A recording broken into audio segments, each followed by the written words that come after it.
is based on the state to state and bilaterally. And after that, from implementation of 2003 and onwards, the total Indian energy system is in one, actually in one umbrella. Now actually our Indian power system actually divided into 5 regions. Our Tripura region is under NERLDC, Northeastern Regional Dispatch Center. Then another is ERLDC, Eastern Region Load Dispatch Center. Another is NRLDC, Northern Region Load Dispatch Center. SRLDC and WRLDC, 5 regions are there. Actually, with the system, total power is actually in one-to-one power is actually connecting, and all the states are getting power. Actually, Tripura's power or Delhi power or anywhere the generation is there, everywhere power is available, but we are utilizing not only our power actually in our region and in Tripura, actually in the state, 3 generating stations are there. Baramura gas thermal project, Rukhia gas thermal project, and another small hydro project is there, Tirthamuk. And beside this, in Tripura, Monachok generation is there. It is actually run by NAPCO, and biggest in our region, it is OTPC, ONGC Tripura Power Company is there. Actually, and another is RC Nagar. Actually, it is situated in near Khairpur. It is 21 into 4 gas thermal project. 4 units are there. Presently, it is upgraded and its energy is 122 megawatt. Actually, with the system of this, Tripura is getting power from this. Now I am going to my presentation. Just hold on.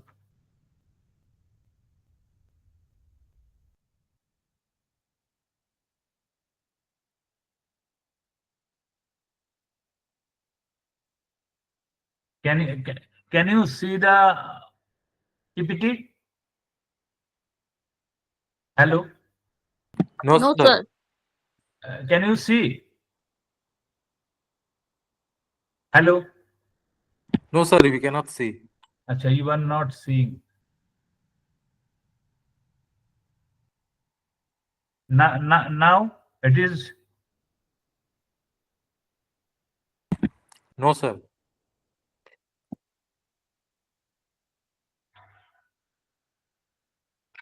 It is not showing in the.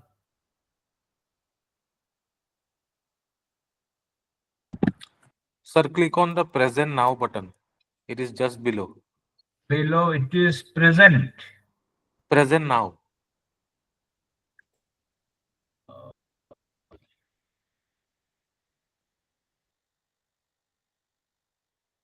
Yes, present now. Then entire screen.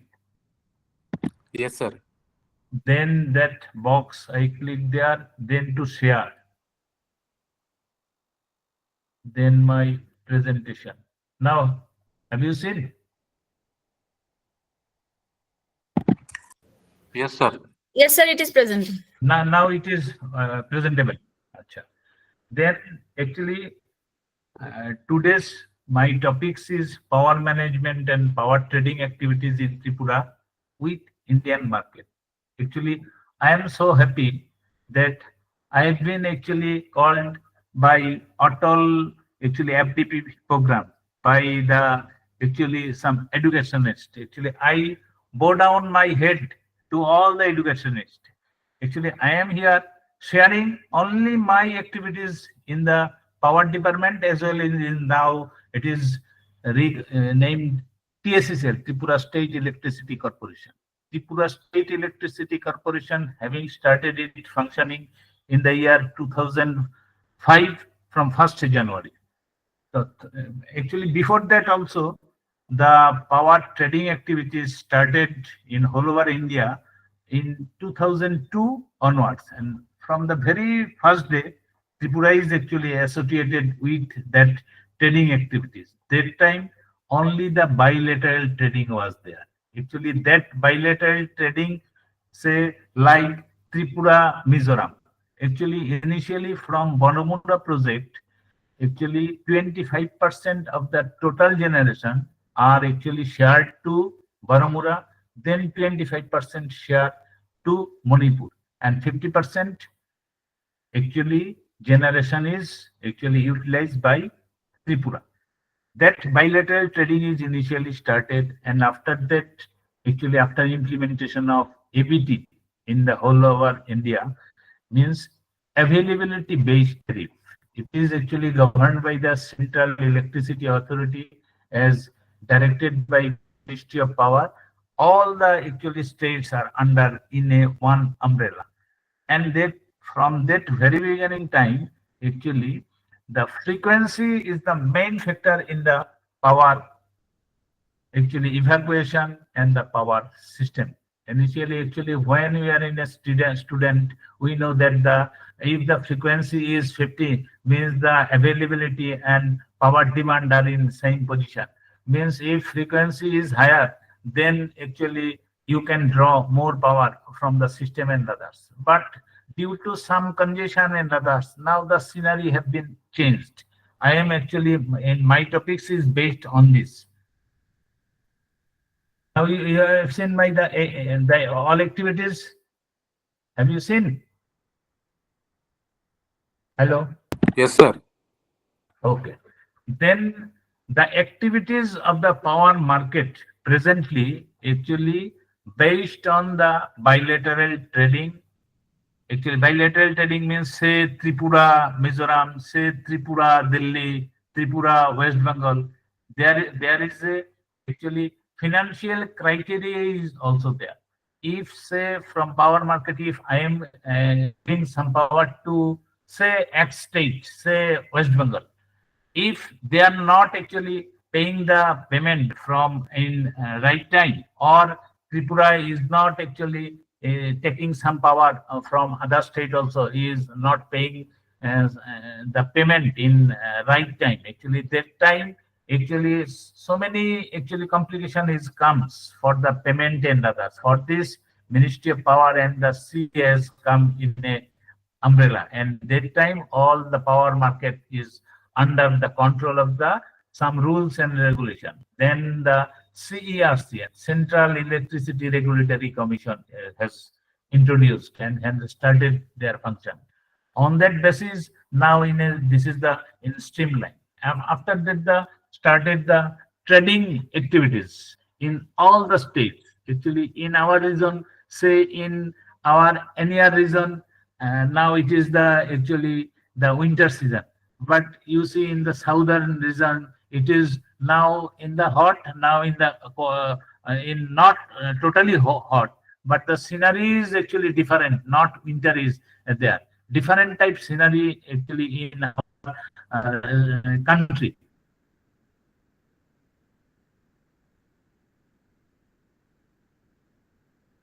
For this, actually, power is available. Say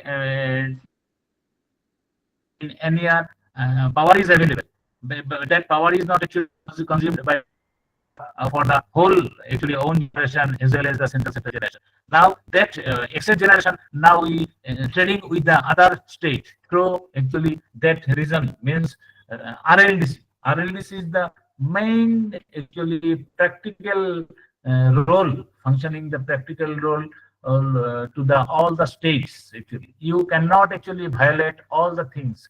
Now you see actually in if the frequency is say and now presently the power is available in whole over India, actually the demand is less, generation is high, means the frequency is higher. But if in more frequency there you draw actually if more, actually then the frequency will be more high, means your system will be collapsed. For this, some rules, regulation, trading activities, others, all the things is coming. Actually, after that comes the power purchase. Actually, power purchase actually means you are not actually getting any power from any states. Actually, that is Ministry of Power actually allocated some power allocation to the states based on their demand and others. All the actually survey and others done by the Ministry of Power for all the states. On that basis, actually, if one generating station, say in OTPC, actually it is actually constructed in region 2014 and commissioning, and after that the giving power to the different regions also. That OTPC power is presently going to in anywhere through that bilateral trading or the power exchange. On that basis, actually someone is actually purchasing power from Delhi also, uh, and getting power from OTPC power project. Actually, that power actually allocation is done by the Ministry of Power. Actually, Ministry of Power from say OTPC project, say 726, their generating capacity is 363 into 2. That 726 megawatt is there. That 726 megawatt actually is not utilizing, though it is in the commissioning in the state, and that share is actually allocated by the Ministry of Power in the all NER region, and 13% is power is actually not allocated by the Ministry of Power. That actually power is called the merchant power. That power is actually the OTPC power. They can sell that power to anywhere as per their convenient and others. Actually, in present scenario, power purchase is the very vital. Actually, for this the power market is there. Are actually the rates also with the negotiable with the generating station, the distribution company, and others. And actually, with the system, the present the power actually availability and the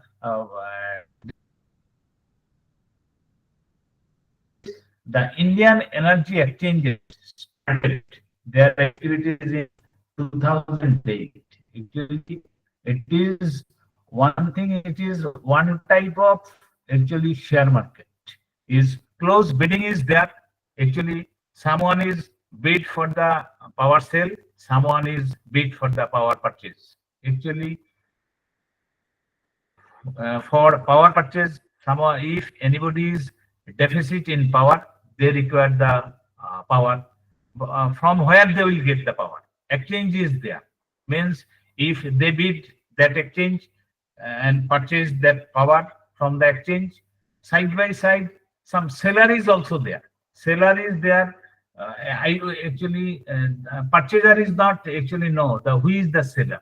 Actually, in the morning, in every day at 10:30 hours, the all the bidding activity is actually closed. If someone is giving power and someone is taking power, on that basis, actually after 10:30, all the bidding activities closed. Then started the actually software run and others, and on that basis, at 2 p.m. means 14 hours, the result comes that yes, someone is actually wanting power from the exchange. If it is available in the market and someone is selling, and that is based on their the market clearing price and market clearing volume. Actually, we do not know. We know that the power is not actually stored in a way. Actually, for this, if in a market seller is say 100 megawatt, buyer is say 200 megawatt, means though exchange is also there, but they are not getting the full quantum of power. Why? They actually the seller is only 100 megawatt.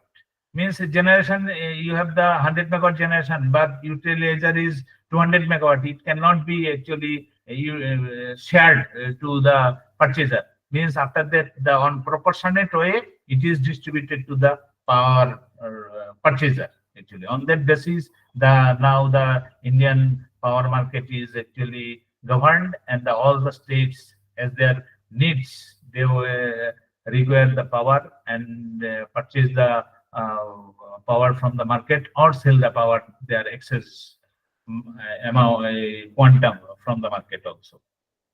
Actually, for this actually power market, no advance payment is required for power purchase and others. Actually, for power purchase and others, you have to give some actually rules and regulation. On that basis, actually the IX is giving power to the all the states.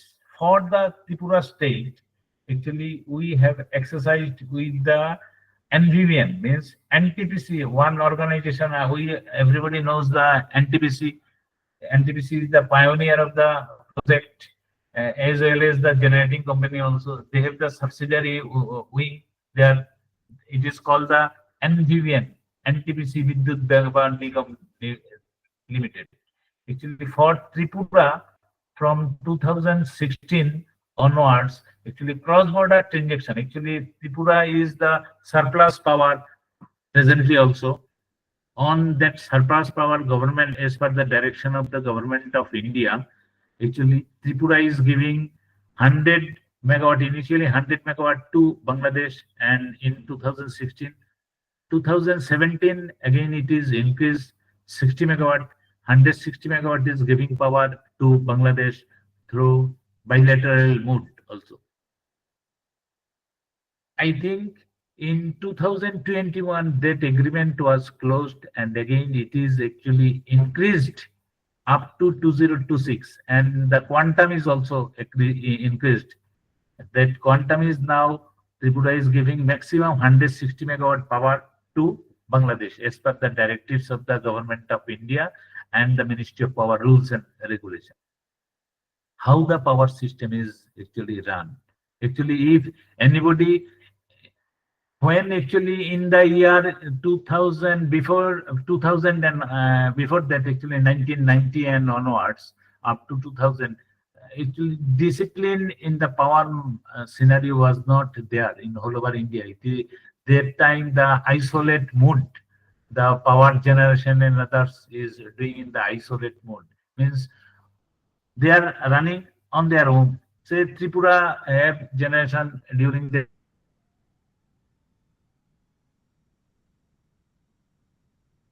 time, the Brahmaputra,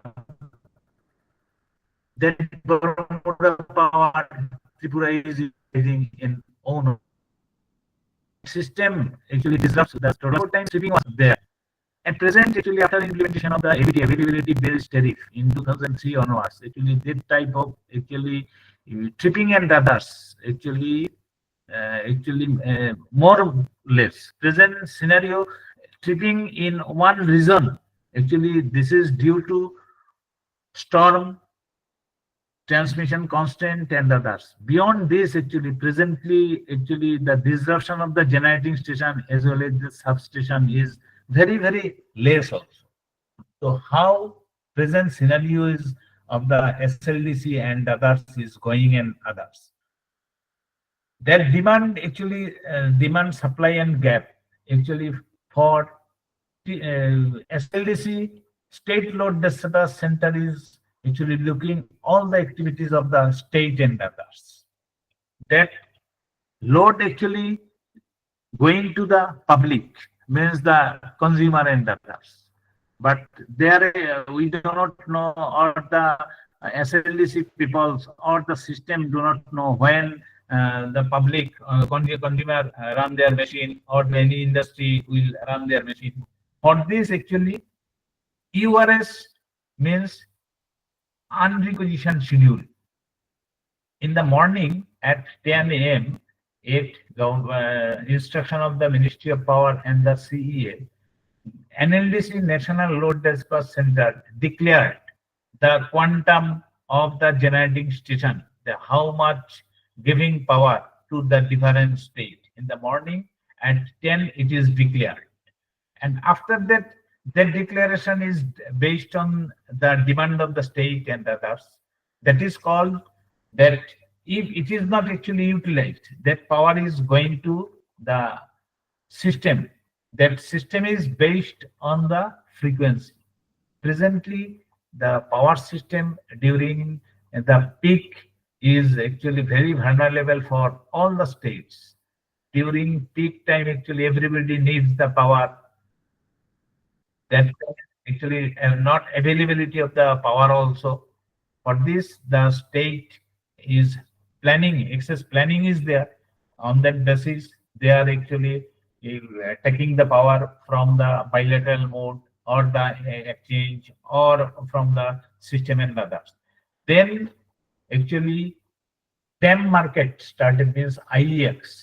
DEM means day ahead market. RTM means real time market. All the activities is actually present scenario in India is going on.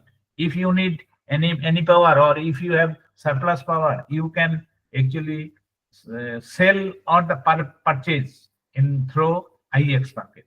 For this, actually 1.5 hours is required. That is the rules and regulation of the system and others.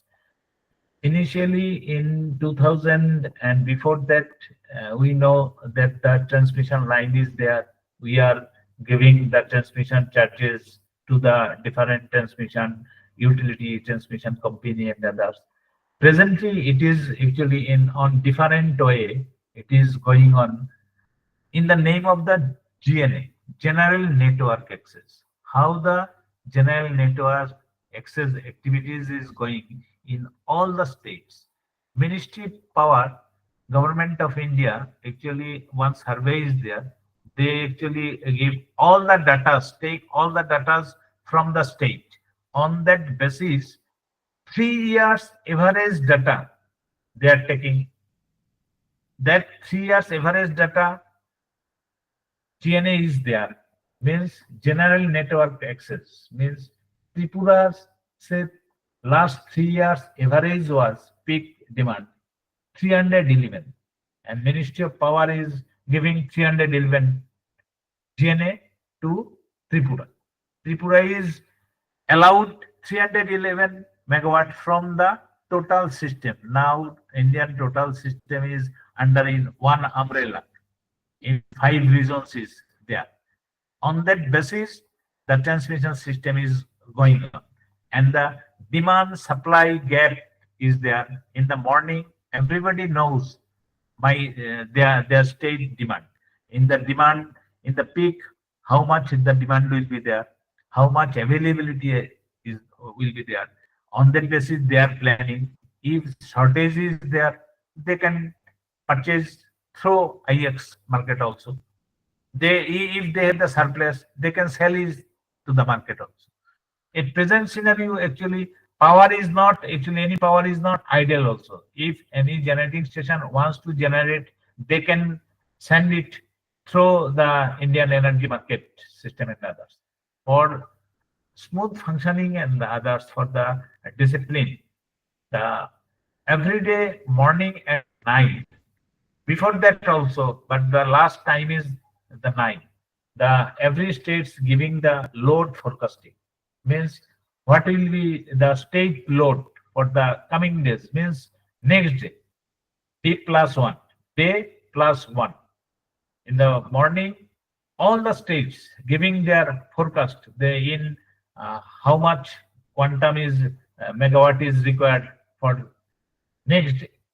Actually, presently the Indian energy market is governed in a 24 hours in 96 block. 15 minutes block is there. 15 minutes block frequency is there. On frequency basis, the ideal power means if there is any surplus power in the grid, everybody knows that my power is going to the grid. How I actually earn that money from the grid and others. That is based on the frequency.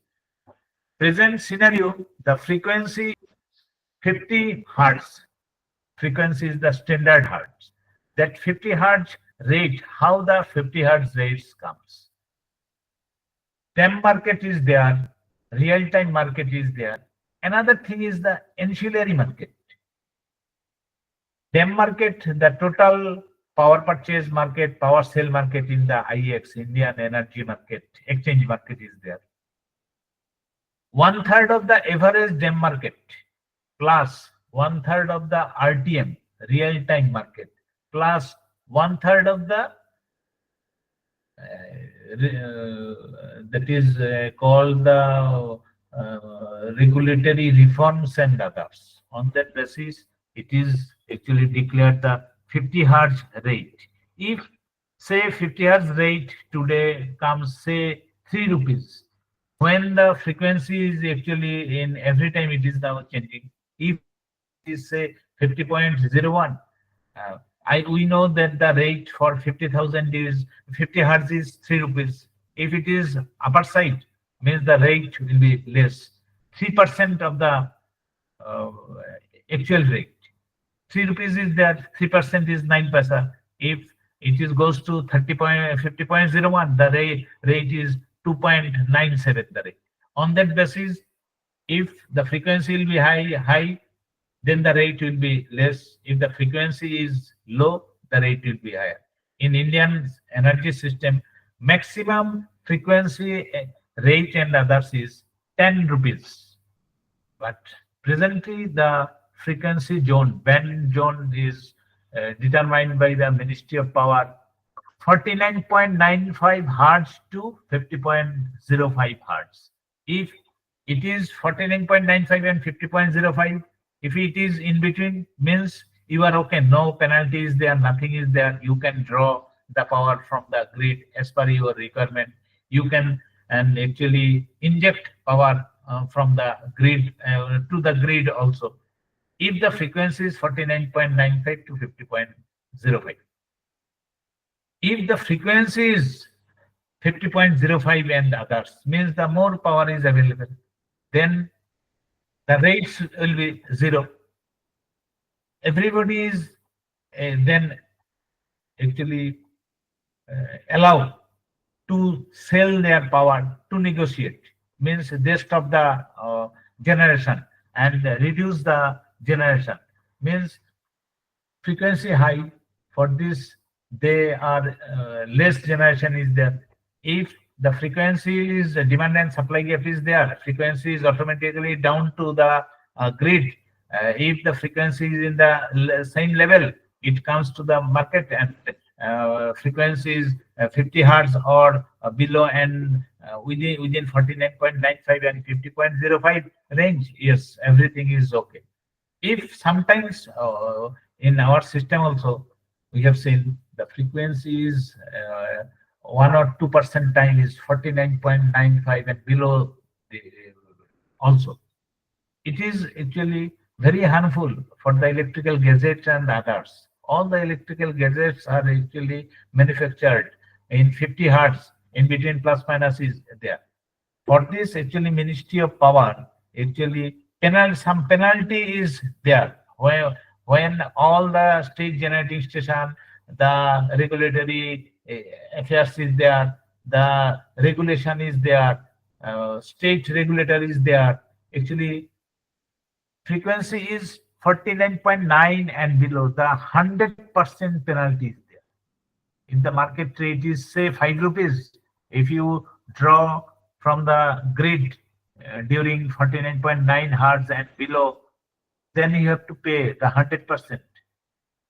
Why that penalty is there? Actually, not interested to draw the power from the grid and others, to restrict the system, to take the vulnerability of the grid and others. So for the safe zone, that regulation is there.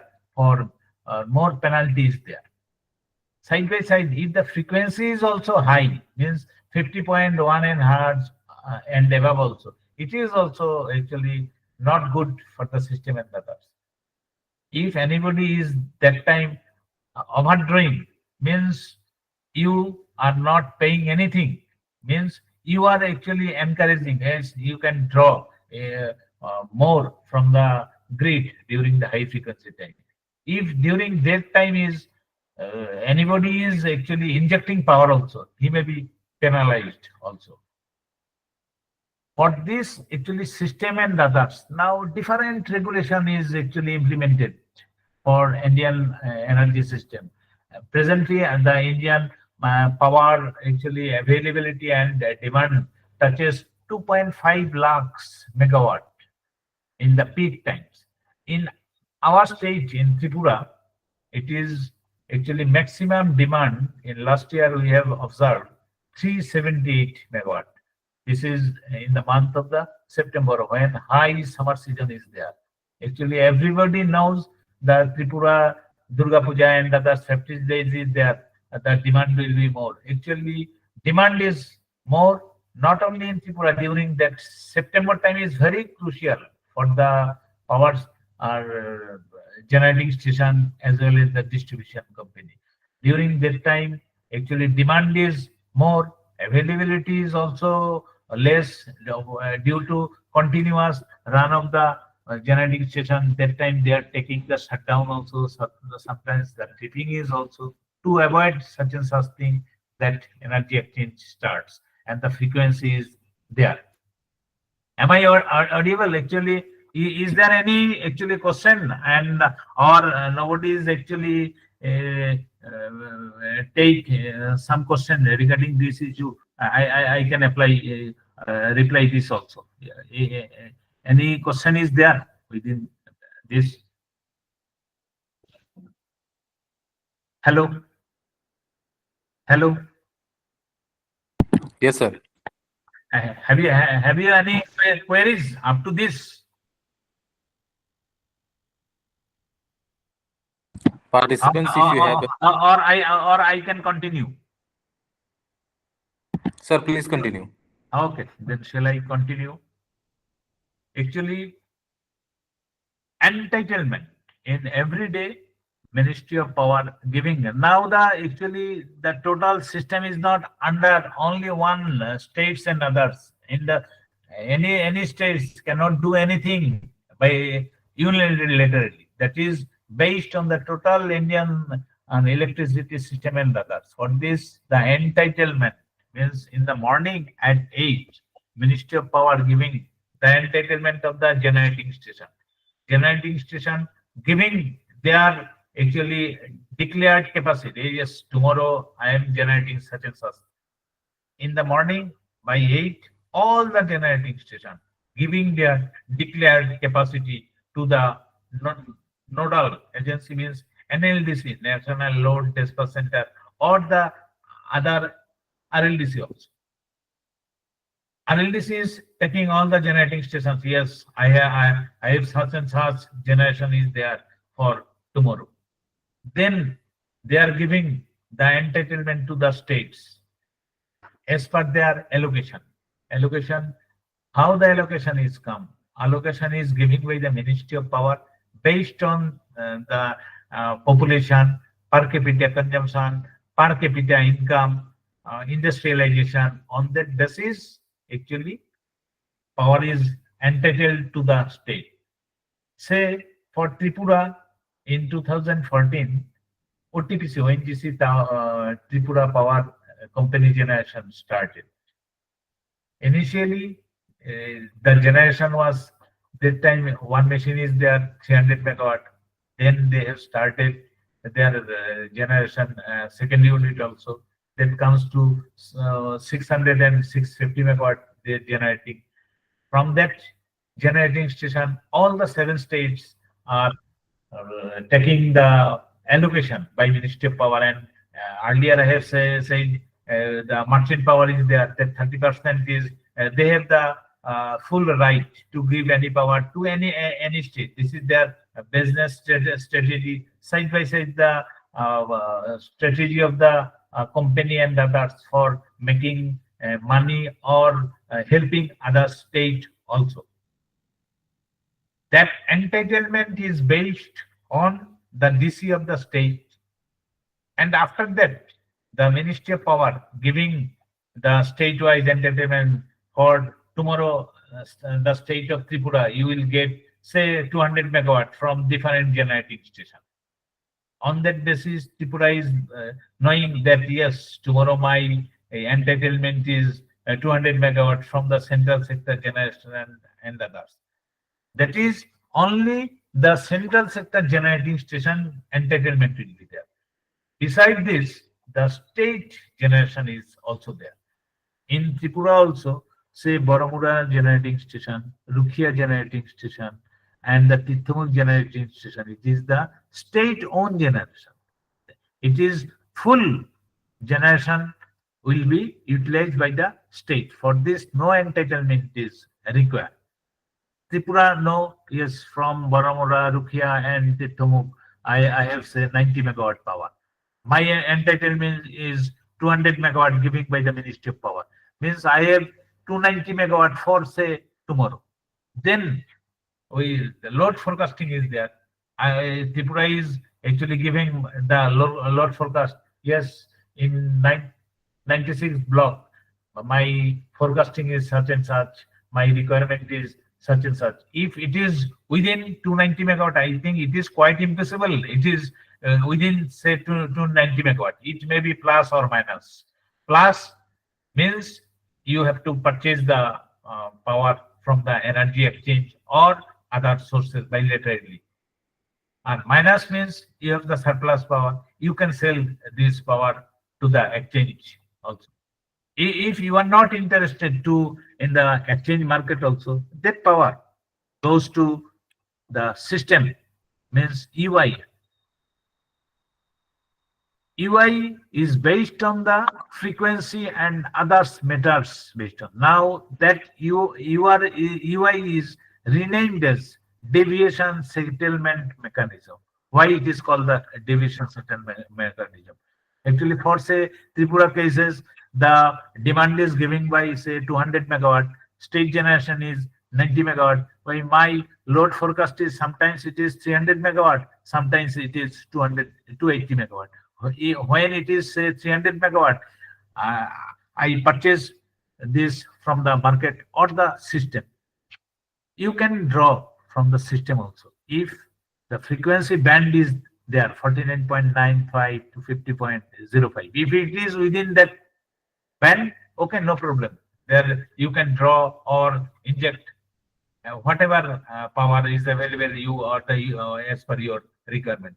But if the frequency is beyond that, then problem comes. Frequency is low, means power is not available. Then you are go with the load shedding, or you are actually some queries from the RLDC and others. You who put your generation in high generation, or you decrease your load by way of load shedding and others. On that basis, the balancing of the system and demand is matching. On that way, actually deviation settlement mechanism activities comes. It is one type of actually penalty for those where not power is available, though the demand supply gap is more. Overdrive from the grid means they are paying more payment to the system, and that system is actually run by for NERLDC for the all the 7 states, and other systems also based on the system and others. If the during that time, if frequency is low, say rate is say 5 rupees, and if you are injecting power, then you are also earning more power from that system and others. On that basis, the total deviation system mechanism is actually functioning. Actually, it is actually a very big chapter is there. Very big analysis is there. Actually, that is day-to-day activities based on day-to-day activities. Actually, in one day, actually, I am sharing my views to all the educationists. Actually, I am actually grateful that actually I am sharing my views, my experience to the all the actually educationists of the different college and NITs.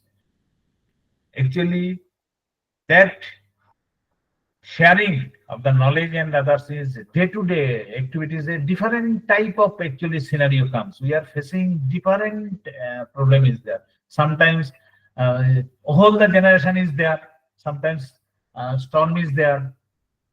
Demand means very low. Surplus 200 megawatt surplus is there. Sometimes scenario All the generating station is stripped at a time due to storm and others. But your demand is there. No generation is there. How you manage this? For this, one nation, one grid, one frequency is there. On that basis, now the sustainability comes. Last actually 2 3 years, Tripura have not faced any full system collapse in the region. Not only in Tripura, in any year, there was no full system collapse, partly system collapse. That is based on the storm and others, or the others technical reason, or demand, high demand and others. Actually, that scenario is actually on, say some power is coming from Delhi zone to Jammu Kashmir zone to southern zone, as per their availability. Power is actually coming, the displacement method. Tripura power, sometimes Tripura is giving power to Jammu Kashmir also, giving power Tamil Nadu also. I think that power is actually not going to Tamil Nadu. Actually, how it is this management system, as per the zone-wise requirement is there. That zone is utilizing this power, and Tamil Nadu is actually on paper they are taking power from say Tripura, 30 megawatt they are taking power, but they are actually drawing that power from their system and others. On that basis, actually now the analysis is going on. Actually, total generating station system is there. The AGC means automatic generation control. How automatic generation control comes? If frequency is high, means one generating station, say generation is 100 megawatt. If frequency is high, if they generate 100, it is very vulnerable for the system. During that time, if any machine is enabled with the AGC system, then and then 2 3% generation decrease will be there. 50 frequency is sometimes 50.2. That generation is down to 95 megawatt. On that basis, all the generating station is maintaining the frequency and others. Side by side, if frequency is also low, say frequency is 49.8 hertz, means huge demand is there. That time, such type of generation is increasing some power also. If any generating station capacity is 90 megawatt, they can generate 2 to 3% more. System is there. For this, different type of rules, regulation is implementing in our Indian system. On that basis, actually, we are now in a very balancing system. In Tripura system is very balancing presently now, but due to hilly terrain and others, and summer season extreme load is there. In stormy season, actually tree and others is hilly terrain and others, it is actually stuck up to the transmission line, or coming to very near to storm. For this, the generation and trip or side by side the line trip. Actually, for this, actually the Tripura and others zone like Mizoram and others hilly station, they are facing huge problem for the distribution sector and others. Hope in coming days it will actually helpful, or the healthy generation side by side distribution will be there. Then coming to my next point, tripping of generating station and its day-to-day activities of Tripura system. Say one generating station is there. If it trips, it may trips. It may not actually run continuous. It is not possible also for a machine and others. System is there. If 20 megawatt generation is all on a sudden trip, it will not come, say for due to some reason, it will not come for 1 day, 2 day. How the Tripura system will run? Exchange is there, bilateral system is there. You can talk with any generating station if they are willing. on their modalities and others for the payment system and others. On that basis, if any generating station is tripped, system is not actually hampering. Now demand is there, generation is there. If some states is also putting load shedding also. But in Tripura since 2018 onwards, there is not no load shedding. Technical problem is there for this facing the system and others, but it is not called the shedding. Day-to-day monitoring of the, then come to the next point, day-to-day monitoring of the SLDC activities and real-time problem attending.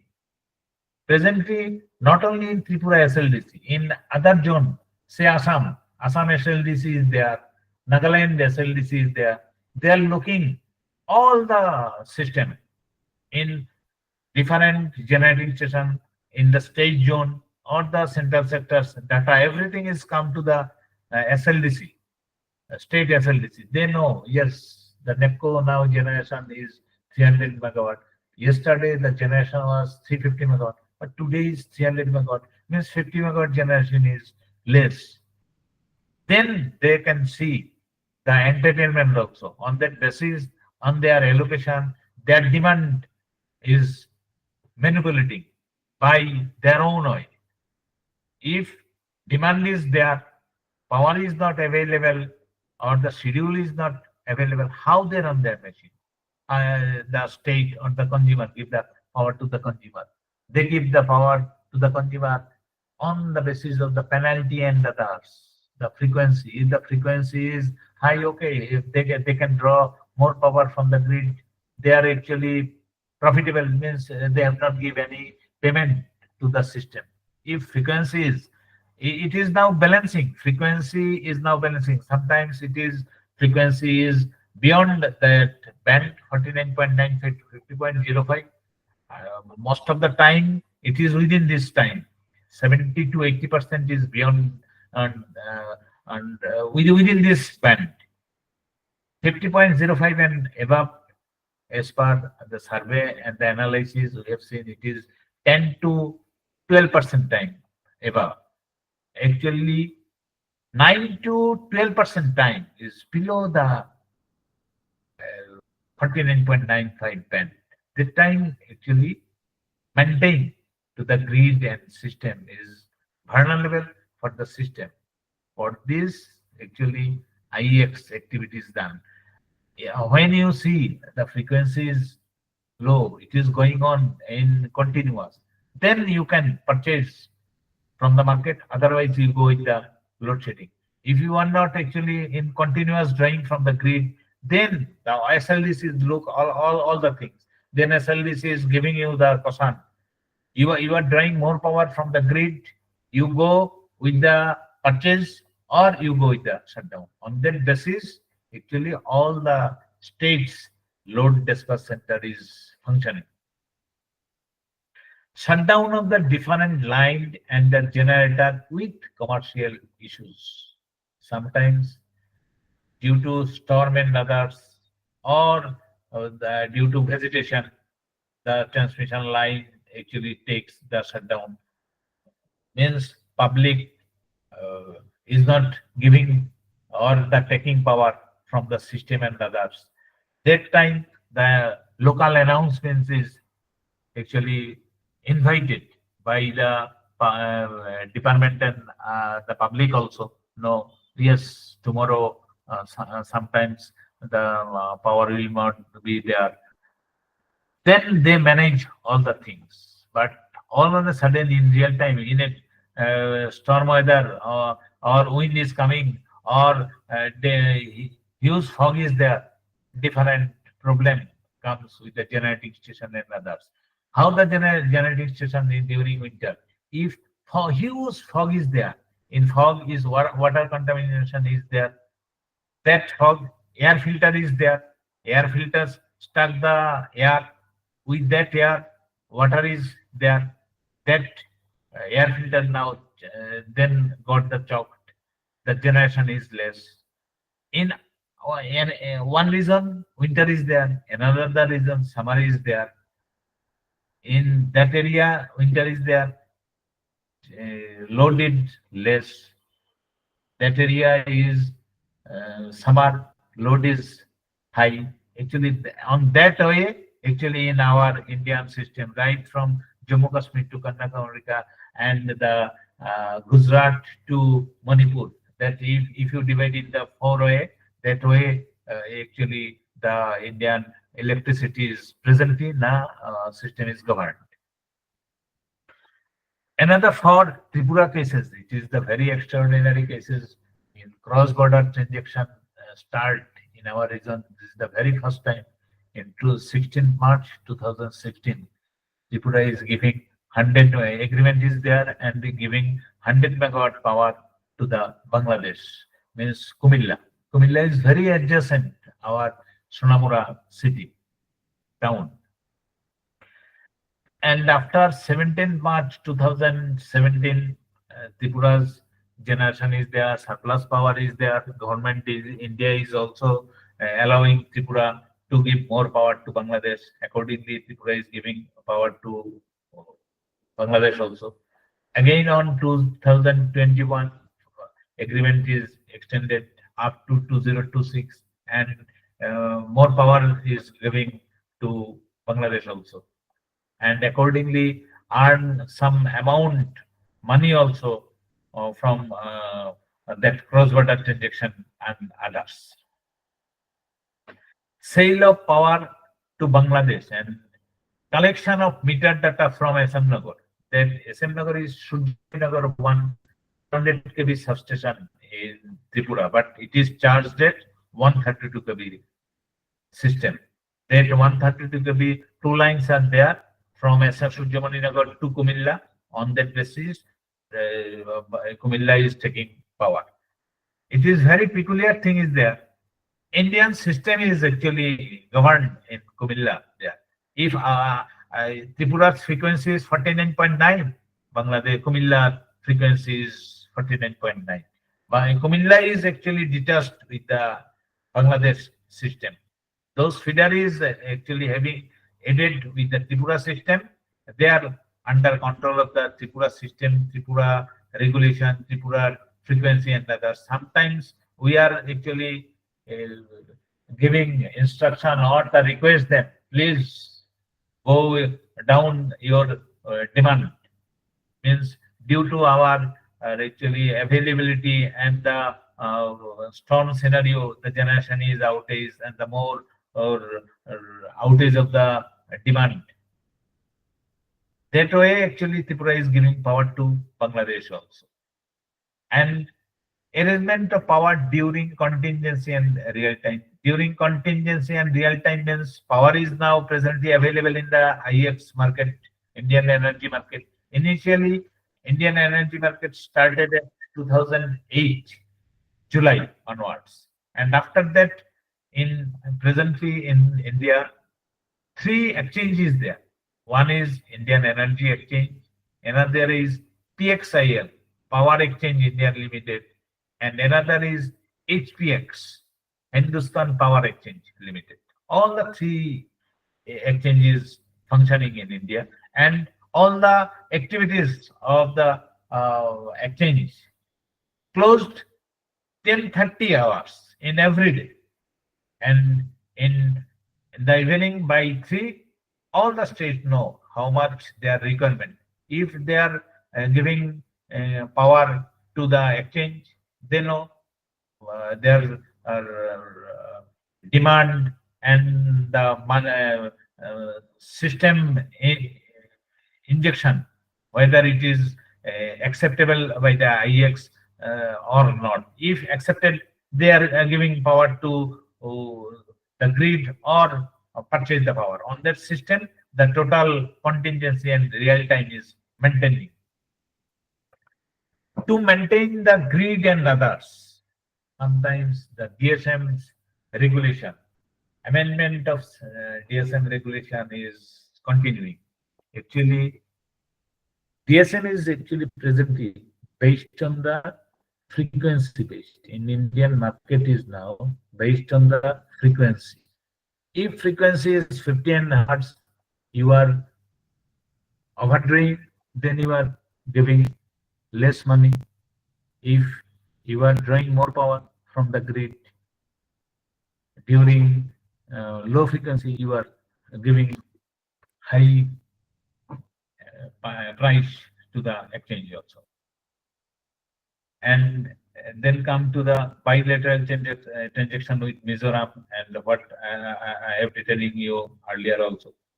Outage of generation and outage of transmission line, it is based on the system contingency and real time. Presently, the frequency control market and average frequency, it is a very vital frequency control actually based on the demand and supply, and the average frequency is also maintainable in every 15 minutes. uh, all the service is actually seeing what is their frequency band and others. If they are overdrawing the power from the grid, they maintain uh, less their demand also. If they are injecting power to the grid, if the frequency high, they reduce their generation also. Then come to the next page. Can you see? Have you seen that person power market? Yes, sir. Acha. Then come to the power market, totally actually clearing the system and others. The availability based tariff was actually introduced in our Indian market from 1st July 2002, and in northeastern ND region it has started from November 2003. So what I have seen earlier also, the in our Indian market 5 regions are there: Western region, Northern region, Southern region, Eastern region, and the Northeastern region. They are actually maintaining all the states, system, load pattern, and others. If contingency comes, they know all the things. Then come to the power market in India started since July 2008. Actually, before 2008, how all the states maintain the demand and supply. Actually, at that time, they maintained with the state to state, with the generating station bilaterally, or sometimes they are with the big NTPC, big generation is there, allocation is there. On that basis, actually maintain or the collecting the power from the system and others. 2008, July onwards, the power market change started in India. That time, the day-ahead market means tomorrow what will be the power scenario. Power will be there.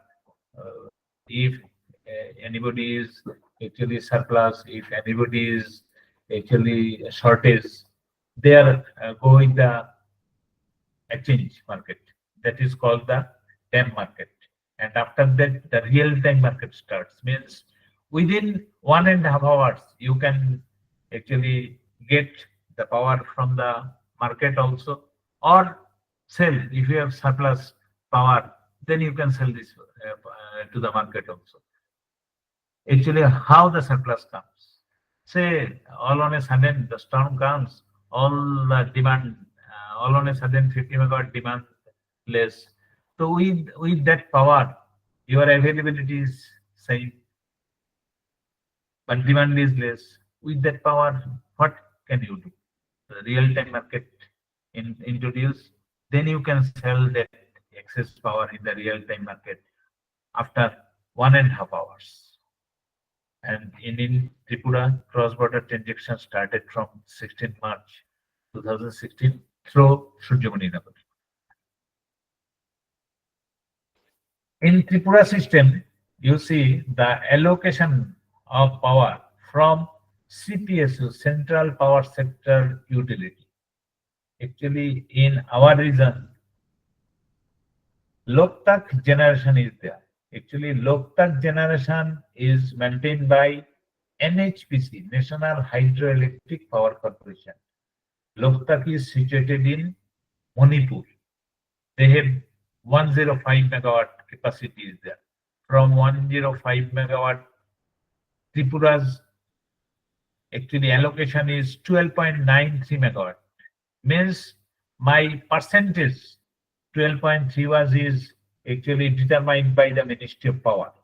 Yes, if a Loktak generator generation 90 megawatt, you can get 12.10 megawatt percent from Loktak.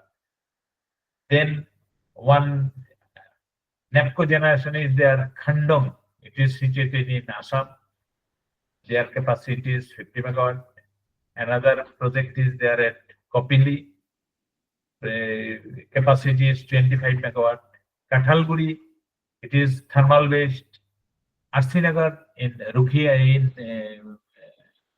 Khairpur, near our Khairpur, 135 megawatt. Dayang, Ranganodi, RHEP, it is actually run of the river. Means if power water is available, they can run. All the time water is there, they can run. It is called the run of the river. Run of the river. Then Palatana generation is there. Palatana capacity is 726 point something. It is now written here the 727. Actually, from Palatana, Tripura's share is 26.97. If they generate 500 megawatt, Tripura's share will be 26.97%.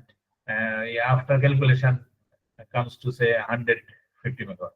Pare hydel generating station is there. It is situated in Assam and it is maintained by the NEPCO. Monarchok is also in Tripura. It is maintained by NEPCO. But one thing is there, from Monarchok, 100% share is there. You see, here 7-inch generating station is there. No 100% share is allocated to Tripura. Actually, during that time, when Monarchok started, gas constant is there. So many hurdles is there. The transmission line is there, not actually constructed. During that time, Monarchok tied up with Tripura, and Tripura is take full 100% share. Their capacity is 101 megawatt. Tripura is taking 101 megawatt. Actually, as per NER, Northeastern region, total generation installed capacity is 2974 megawatt. From that, as per allocation of Ministry of Power, Tripura is getting 16.21%, means 482 megawatt in peak. In off peak, Tripura is share allocated 465 megawatt, means 15.65%. It is installed capacity. Practically, presently, actually Tripura is not only Tripura, all the states, the allocation is less. Out of 482 megawatt, Tripura is getting only 306 megawatt. Why? Actually, this is due to the gas constraint. ONGC or the GAIL, actually due to some problem with the gas reservoir and others, they are actually telling gas is not available. For this, they are not giving full quantum gas to the generating station. Palatana generation earlier install capacity is 726 megawatt. They are generating 550. Presently, they are generating only 424 megawatt. Out of 425 megawatt, Tripura share 26. Tripura is getting 111 or 112 as per the allocation. This is due to the ONGC's actually decreased supply to Palatana. Same thing is happening with the Kathalguri also. Kathalguri is also the gas turbine. Astinagar is also gas turbine. Monarchok is also gas turbine. All the gas turbines actually ONGC is not actually giving full gas to gas generator. For this, the generation is reduced. On that basis, Tripura's share comes to 3056 instead of 482 megawatt.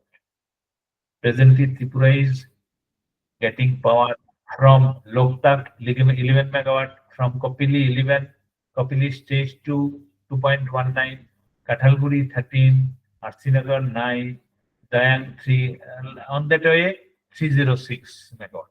And Tripura is managing that way 306 megawatt plus Tripura generation is there. Presently, demand is also less, surplus is, power is there, giving power to Bangladesh also, giving power to the IX also. Then comes to the next slide. In 2024-25, what is the average power purchase cost? We are getting power from the AGBPP, means Assam Gas-Based Power Project. They are actually capacity charge. Or in power purchase, two components is there. One is fixed charge, another is the energy charge. Fixed charge means the capacity that we call it is the capacity charge or the fixed charge, same thing. Kathalguri total cost is 7.48. Arsinagar is 6.82 due to the hike of the gas price. You see the Ranganodi generation cost is only 2.44.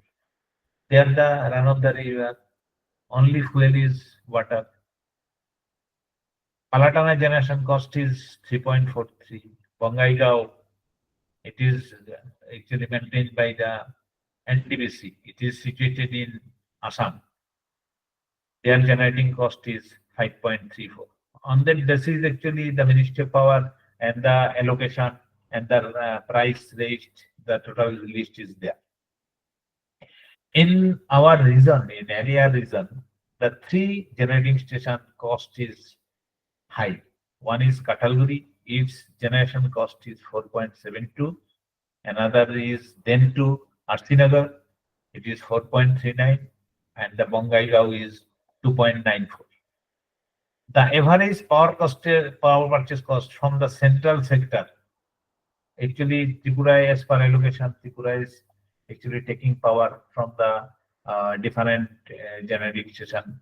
That basis, the power purchase cost comes to 4.46 rupees. Without the transmission charges, wheeling charges. With the wheeling charges, it comes to 4.95. It is my data is here. It is up to December 24. And in the region from 2023 onwards, 1st October onwards, the GNA, General Network Access, this is the last 3 years data, and that's what I described earlier also. The new DSM regulation allowing the penalties and others is also implemented in the region from 2023 onwards. Then power demand projection in everyone, how the Tripura system is going in coming days. Actually, we have actually analyzed all the things.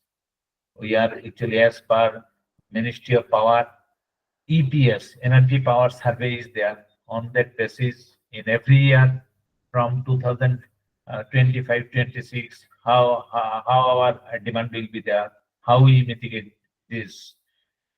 If the full gas supply is there, Tripura is surplus. Coming days also, no problem.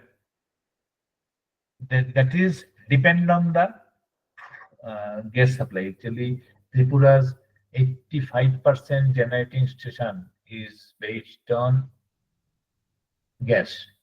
If gas is decreased, generation is less. If the side by side demand is high, generation is less, means power purchase cost will be high. Coming days, I think if ONGC is not actually giving gas to all the generating station, Tripura's power purchase cost may be more. Then come to the next.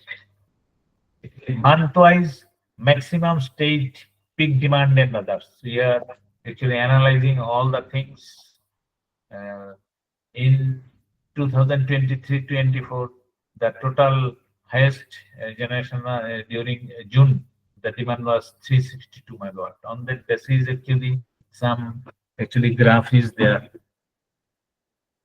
In projected in 2025-26, the Tripura's maximum demand would be 398.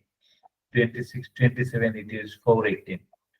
On that basis, actually, we are managing, we are planning how we maintain our grid, how we are giving power to the consumer also. Unpriced off peak maximum, and then the same way we are managing all the things. Actually, time is very short now. I can complete all the things before that also. And Bangladesh, actually, we are giving power to Bangladesh in 2016. In 2023-25, Bangladesh, in April, maximum they are taking 169 megawatt. In May, 140. In September, this time also 106. Actually, why 106? Actually, this is due to the less generation.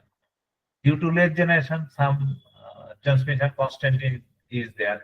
For this, Bangladesh is also allowing less generation, less supply power to Bangladesh also. And it is observed that in 2028, 29 or 25, 26, 26, 27, if that scenario is there, we are giving power to Bangladesh also.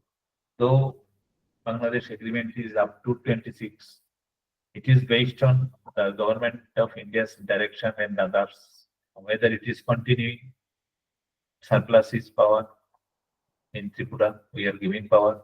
That depends on everything, depends on the government of India's decision. Month-wise optic scenario of the Bangladesh also. The graph is there. Demand projection of the cross-border in coming days, we can do the demand projection also.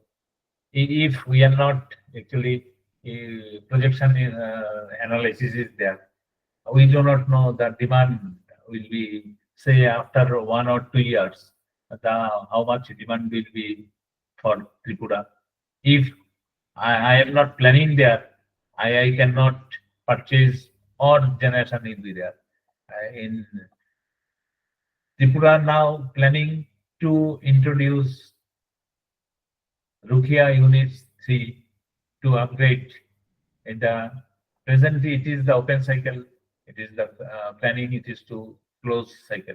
Means the efficiency will be more. And one day scenario is there. How we are managing. My shortfall is there. How I manage this cross border. How much quantum they are taking. How much state demand is there. How much surplus is there.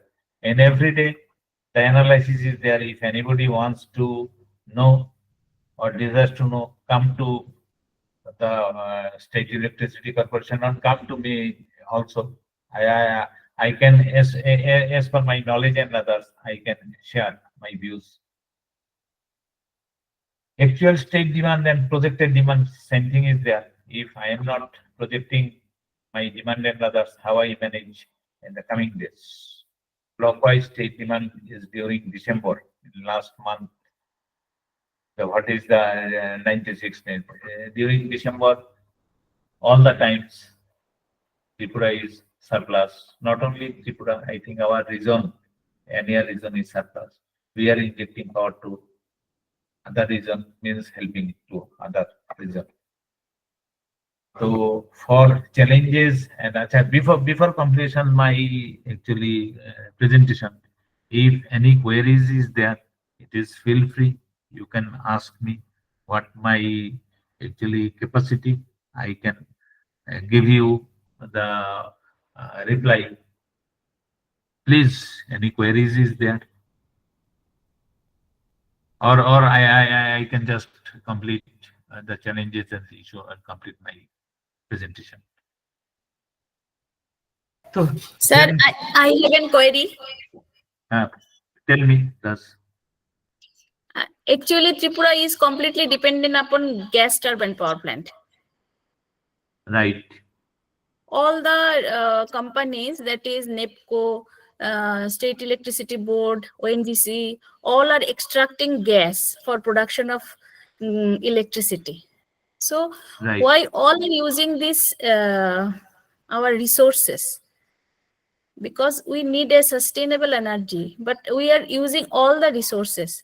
Is there any And alternative? We have to think, planning, I think. yes, presently planning is there.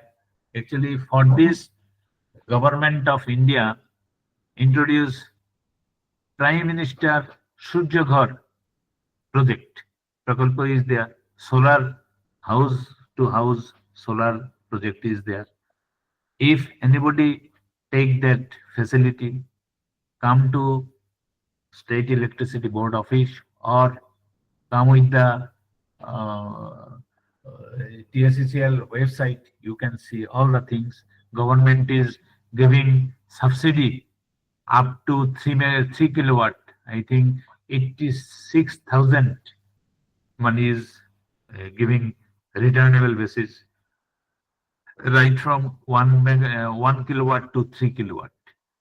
So in every household, you can install the solar, and if you are not utilizing that power, you can sell this power to the state electricity board. State electricity board will take all the things.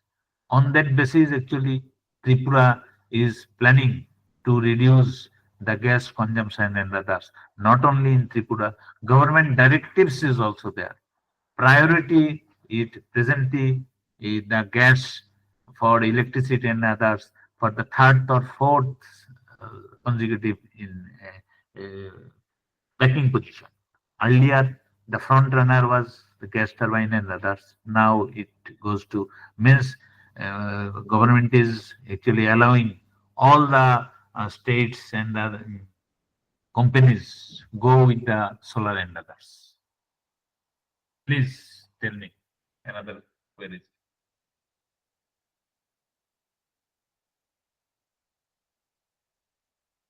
Participants, if you have any questions, you can ask.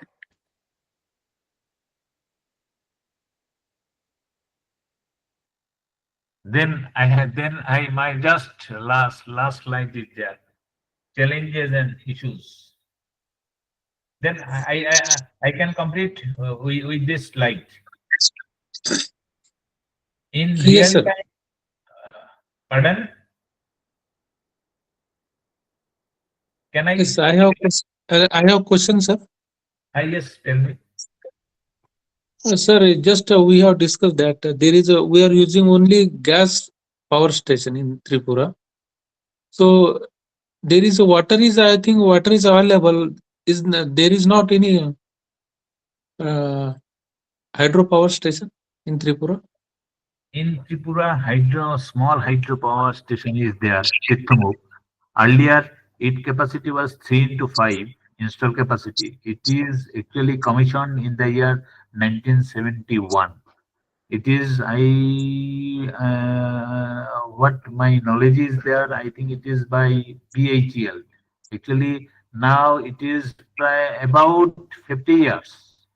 For this, the derating capacity is there. They are not generating more than 3 to 4 megawatt. Spare parts is also not available. Now government is also planning to upgrade this with this small hydro, small water reservoir and the water sources is there. Actually, for Tripura cases, all generating station is gas. Why gas based? Gas is available there. Actually, water sources is not actually such type of availability is there for constructing the hydel. You see, in our region, Arunachal is the most hydel power project is there. Huge sources is there. But in our region, our state, such type of availability of water is not there. For this, actually, It is not viable also for more than 50 megawatt, 60 megawatt. In Arunachal, one generating station is there, which will come by, I think, May or June this year. 2000 megawatt, Shubonshiri. It is constructed by NHPC, National Hydroelectric Power Corporation Limited. Then any other question?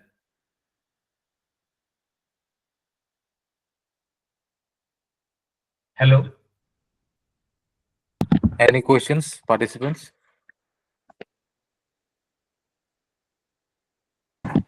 Sir, I think there are no more questions. Okay. Then for challenges and others, for proper gas allocation, if the gas is available there, then Tripura can generate more power shortage. There should not be any power shortage in coming days also. And all the power scenarios based on the SCADA system and others. Tripura is second. Tripura is for sustainable power modalities and others. For SECIs, it is called Government of India. So one organization is there who is looking in the solar and power and others. Tripura is having one agreement with the SECI for 100 megawatts solar power. And I think it will come by next 26 March, within 1 year. During the daytime, the solar power 100 megawatt, 250 megawatt solar project we are expecting from the system and others. On that basis, we are actually utilizing the solar power and less utilize the gas and for others near future also. And thanks for allowing to give my share views, and thanks to all who actually see my presentation and others, and thank you them. Thank you, sir. Thank you. Participants, if you have any other questions, you are free to ask.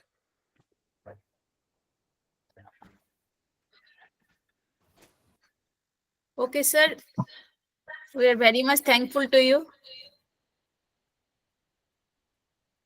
In spite of your busy schedule, you have managed to take our class. No, I am not taking actually. First I have to tell you that I bow down to all the educationists. I am not the educationist. I am only the professional. I am only sharing my views. What I am exercising my system and others with the government system. Thanks.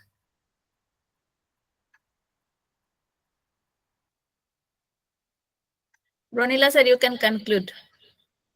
Okay. Okay. Thank you. Thank you. Thank you. Thank you, sir, for such. And no, namaskar to all of you also. Thanks. Thank you so much, sir, for your insightful presentation. On behalf of Tripura Institute of Technology, I would like to extend our heartfelt gratitude to Debabrata sir for this wonderful session he delivered us today. Sir, we appreciate the time and effort you took to prepare and share your knowledge with us. Our sincere thanks to you, sir, for inspiring us, motivating us, and sharing your expertise with us. So once again, One thing is, if any queries is there regarding the power trading and others, you may feel free talk with me also. Anytime. okay, sir. I share my knowledge also. I think it will boost up my knowledge also. Thanks. Okay, sir. Sir, it's been a pleasure. We hope to welcome you again in the future. And once again, thank you very much, sir. Thanks. Thank you, sir. Okay.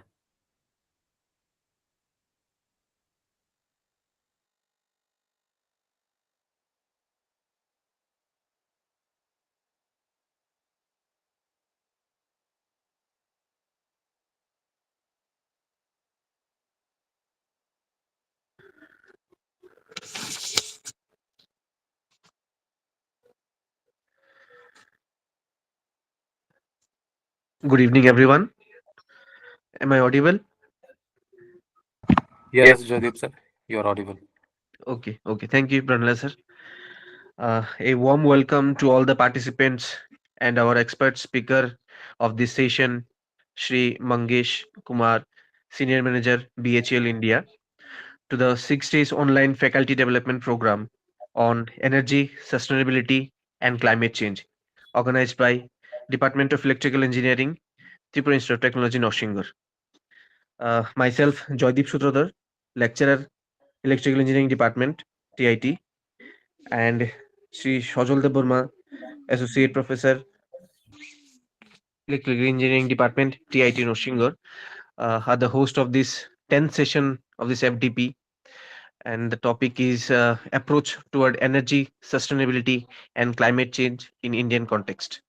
Our expert speaker of this session, Sri R. Mangesh Kumar, sir, is a, a self-driven and experienced professional, their technical acumen and functional expertise in handling mega power project of EPC nature. Sir is also awarded and rewarded for the best service towards nation building in state-run PSUs.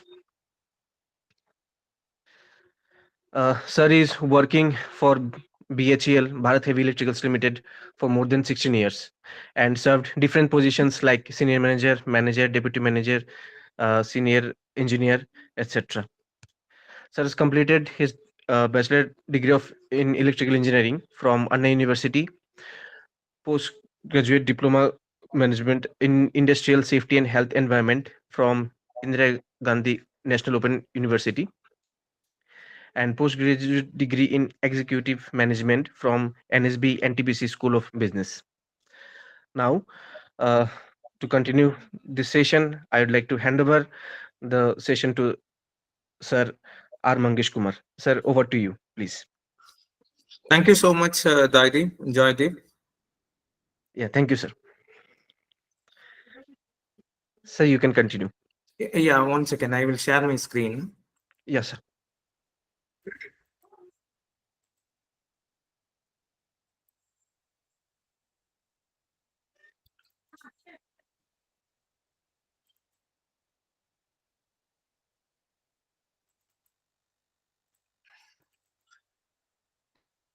Could you able to see the screen?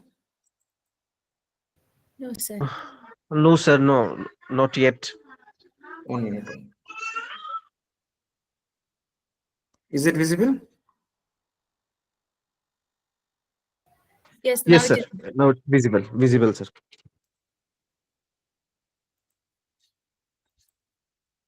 What about now? Slide is visible? Yes, sir, visible. Yeah. Very good evening. Myself, Magesh Kumar, presently working as senior manager in BHL. Way back 2008, I joined in the energy sector. Last 16 years, I am working in BHL. As he says, I was travel through like I was basically working for a thermal power project construction. So for completed 3 into 500 megawatt power plant, a complete construction and performance guarantee test for the power project we had executed. And in that, I was working in the quality department. Apart from that, I had been studying this PGDM in energy management from executive management from NTPC School of Business for the past 1.5 years to consolidate my learnings in the energy sector. Here, I am going to present the approach towards energy sustainability and climatic change in the Indian context. Before getting into deep insight with respect to the energy sector, let me talk about my company, what it does in the energy field. Company BHL, everybody knows, even the previous faculty had quoted, a few of the hydropower projects had been built by BHL over there at Tirupura. BHL is a Maharatna company. Earlier, it was like the 1/3 of the lights which is glowing in India, it is powered by BHL sets. Almost 168 gigawatt of the power projects which had been executed in India had been done by BHL. It had been doing all the electrical the power generation units right from coal, gas, CCP, diesel, nuclear, hydropower projects, as well as solar installations we were doing. So install capacity, if you take BHL sets, it's almost 53% of the sets. That is around 168 gigawatt was installed by BHL. Non-BHL set is around 151 gigawatt. With respect to the generation of power, if you see the total 58% of the power generated, it is done by BHL sets, which is the plant load factor. If you take the BHL sets were performing far better than our peers with respect to PLF. Okay, now we will get into the topic, what we are about to see. In this, few things I like to highlight. The first foremost was we have to believe that the global temperature rise, it's real. Many of the countries still today, it is refrained from saying like whether there is a rise or not, it is attributable to the human activities, still they are not agreeing. Even though many reports are published, if you requote what Trump had said yesterday, he says like they are going to drill more and more oil. In turn, by burning more and more oil, we'll be contributing more on CO2. With respect to the various scenarios and the various environmental papers, it is clearly pointed out the global emission scenario, it is like a 40.7 gigaton of CO2 is getting emitted every year. In this, the major contributor was nothing but the power generation. Here, three scenarios it was being considered. One is stated policy scenario, the way it is going on, it will try to continue. Then announced pledges scenario, like what governments had signed with the various national bodies, those have been considered. And net zero scenarios by 2050. This was a global, with respect to global aspect. If you see, with respect to the various sector which contributed to the emission, if you take the energy sector contribute the maximum, that is 73% with respect to globally also. Now, with respect to Indian context, let me pinch few points. With respect to power, many of the people would have said about the technical parameters, how the power is generated. All the professors of electrical department clearly knows how the power is getting generated. Each one of us know. With respect to the commercial aspect of power, if you paying your bill, EV bill at your home, you fall, or if you are running an industry, at what cost it is getting generated. If you are a businessman, you will be clearly knowing it. The fixed cost of the power plant, each power, the way it is generated, based on the fixed cost and variable cost, the cost of power is getting charged. And by various subsidies of the government, it is getting subdued by the amount to the extent which is payable by all, and that had been observed by the government. Why it is so, I will explain in the latest slides. If you see the hydropower, small hydropower and hydropower, what is the fixed cost with respect to constructing the project that had been shown? Hydropower projects to build, it will take more than 4 to 5 years to complete a project. So the fixed cost for the particular hydro project, it would be much higher. But with respect to the variable cost for the hydro project, it is very bare minimum with respect to hydropower project. And with respect to the all other projects, if you see with respect to coal, it is almost nominal when compared with the rest. With respect to solar, again, the initial investment cost is relatively high if you go for bigger capacity. So this was a figure which shows with respect to various technologies. I personally say if any doubt is there with respect to any slide, people are free to ask in between also. Absolutely no problem with it. This is with respect to equipments installation with their pricing. Then with respect to average cost of supply. So what is the power, what we are paying for? The average cost over the years, if you see, with a lot of efforts from the government, the rates have been kept very low by various subsidies and other things. And as well as the technology had been implemented, which cost it suits for the installation of those equipments in place. If you see the average cost, it had reached up to 6.83 for the supply of power per kilowatt. Then with respect to the power sources of India, what is installed right now? It is almost around 462 gigawatt of power had been installed, of which more than 47.40% is coal. That is 218.97 gigawatt. Then with respect to nuclear, it was 1.77% of the power generation is done by the nuclear power, and hydro is 10.17%, oil and gas is 5.5%, small hydro is 1.1%, 18%, and wind was 10.42%. Biopower is 2.46%. In this, what is in the installed capacity? If you see, it is 462 gigawatt.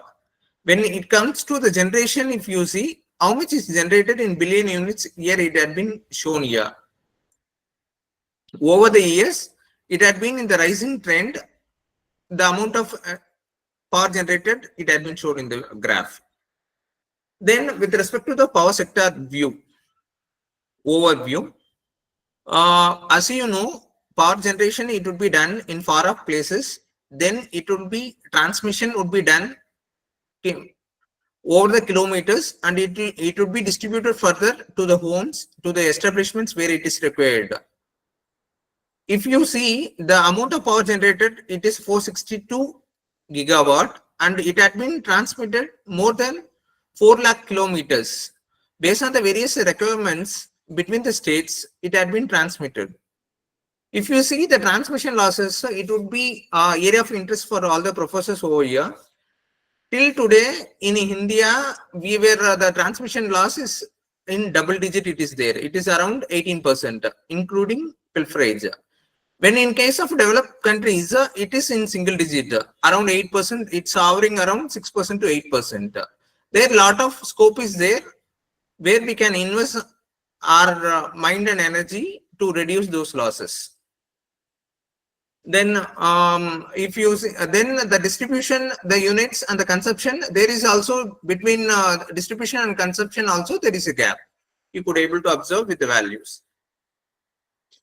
Then why in the sustainability, if you take the power should be generated in a fashion that it has a less impact over the environment. Here, if you see the amount of renewable energy thrust, it had been given over years, it is clearly depicted. It was increased from way back from 2010, it was only 58 gigawatt. Today it is fourfold. If you see within 2 decades, within the decade span, 1.5 decades, we can say, it is multiplied by 4. In that, the major contribution came from the solar rooftop. That we have to welcome the government initiatives towards that aspect. The way renewable energy is progressing, we will achieve the national determined target very soon. And in this, the installed capacity, if you take with respect to the various powers, with respect to biopower and various REs, it had been clearly depicted by the values which had been listed here. Then here the peak load, peak demand. See the capacity addition and building the power project, it happens based on the peak load requirement. That is a maximum power required without obstructing our regular activity to happen. Without any power cut, if you want to supply power, then we should have the capacity of supplying more than 249.856 gigawatt of power generation capacity to cater the peak demand, which is increasing day by day due to climatic change and other aspects. This is the installed capacity of various power generation equipments, right from coal to biopower and small hydro of various rated, how much it had been installed, it had been shown here. The growth rate with respect to the power industry, what was the growth rate of installation of equipments and how the market is growing, it is depicted by the graph which had been laid over here. So for the sustainability, what is there for us from the energy sector? As in the earlier slide, I had clearly shown more than 75% of the emission it comes from the energy production. So we are having one planet, one environment where we live in. We have to take care of it. In this, the emission it comes not only from the energy, from the transportation sector, as well as to achieve this, the priority sector need to be addressed to achieve our NDC goals. So what is the energy flow? Energy in the sense it is not a thing which has been generated only from the electricity by the various means. So here our domestic coal, actually we were in the top 3 coal reserve nation where we are having abundant coal which has been utilized for generation of power more than 50%. In this domestic coal contributes more than 80% and 20% it comes from the imported coal, through which through the thermal power plant will be generating the power and we will be supplying further as electricity to industry, and various laws which have been incurred during the process it had been mentioned over here. Other than coal, there were lignite, renewables, hydro, nuclear and electricity imports. Today, actually, we were supplying power to Nepal, Bhutan, as well as Bangladesh, as well as during odd times, we are importing power from those countries too, from Nepal and to us. Then imported crude, if you see the crude, we are having a resource of less than 6% of crude oil with this, and we were purchasing the rest and utilizing for our petroleum based energy requirements. Then this is the renewable energy progress which I had already shown to you.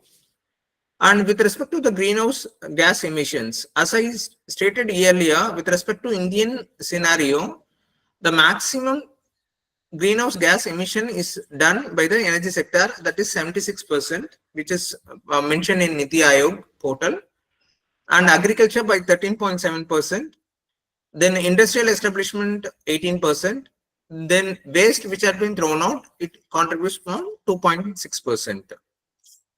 Then what are the other resources we should be take into concern is groundwater. Here, whatever we are mentioning, everything is interlinked. To be sustainable, we have to take care of environment we are within. We have to take care of our groundwater resources to an extent that is available to all, as well as for all our industries which are being built. When we are talking about industries, it is a need of the hour. It should be a zero effluent, and all the waters are getting treated to the extent it is potable to the people living around. It is not damaging the environment any further. So is it what we are discussing is relevant? Yes, it is. Here the climate variability, if you take over the decade, whatever it's shown, there is a variation in climate variability that everybody observes. Even in Tamil Nadu these days, we could able to observe winter, which was not widely prevalent earlier. And there is sudden heavy rains. There is a change in monsoon climatic conditions. There were a pattern change which disturbs the entire agriculture to a greater extent. And we faced many floods recent years. And it is a place like Chennai, it is often flooded due to climate variability to a great extent.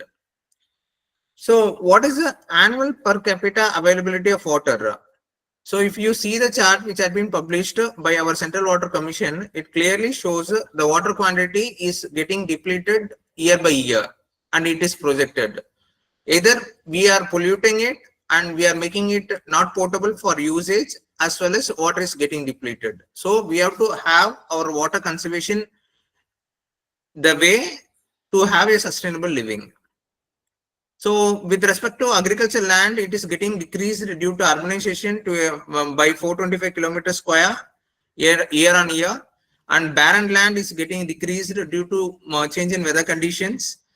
Build-up land is increasing by the rate of see, the first two things are getting reduced. The barren land is getting reduced and it is being utilized for some other purpose.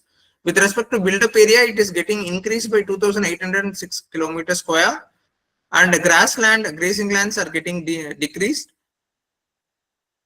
Wetlands are getting decreased, as well as forest lands increased by various forest planting measures. It is getting increased. Okay, what is the demographic? See, recently I went to Australia as a part of a global immersion program. When you compare Australia with India, there the population is total around 2.5 crores, the entire Australia.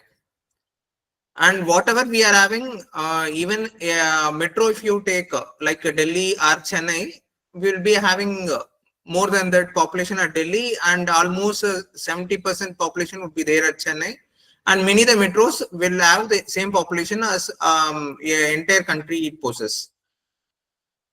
For our case, it is 140 crores of people. In that, urban people constitutes 35% and rural people constitute 65%. Per square kilometer in Delhi, they are having around 14,667 people.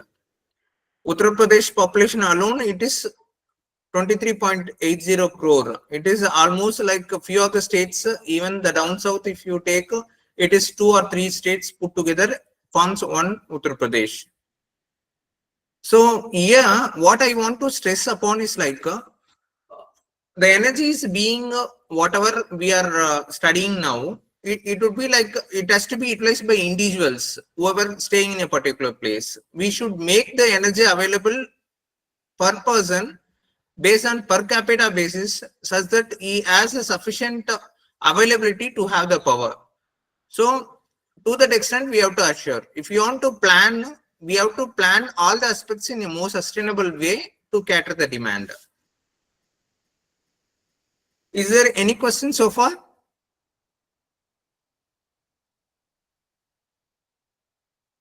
Our people are there. Actually, with respect to online classes, we could not able to see faces one to one. Hello, people are there over there.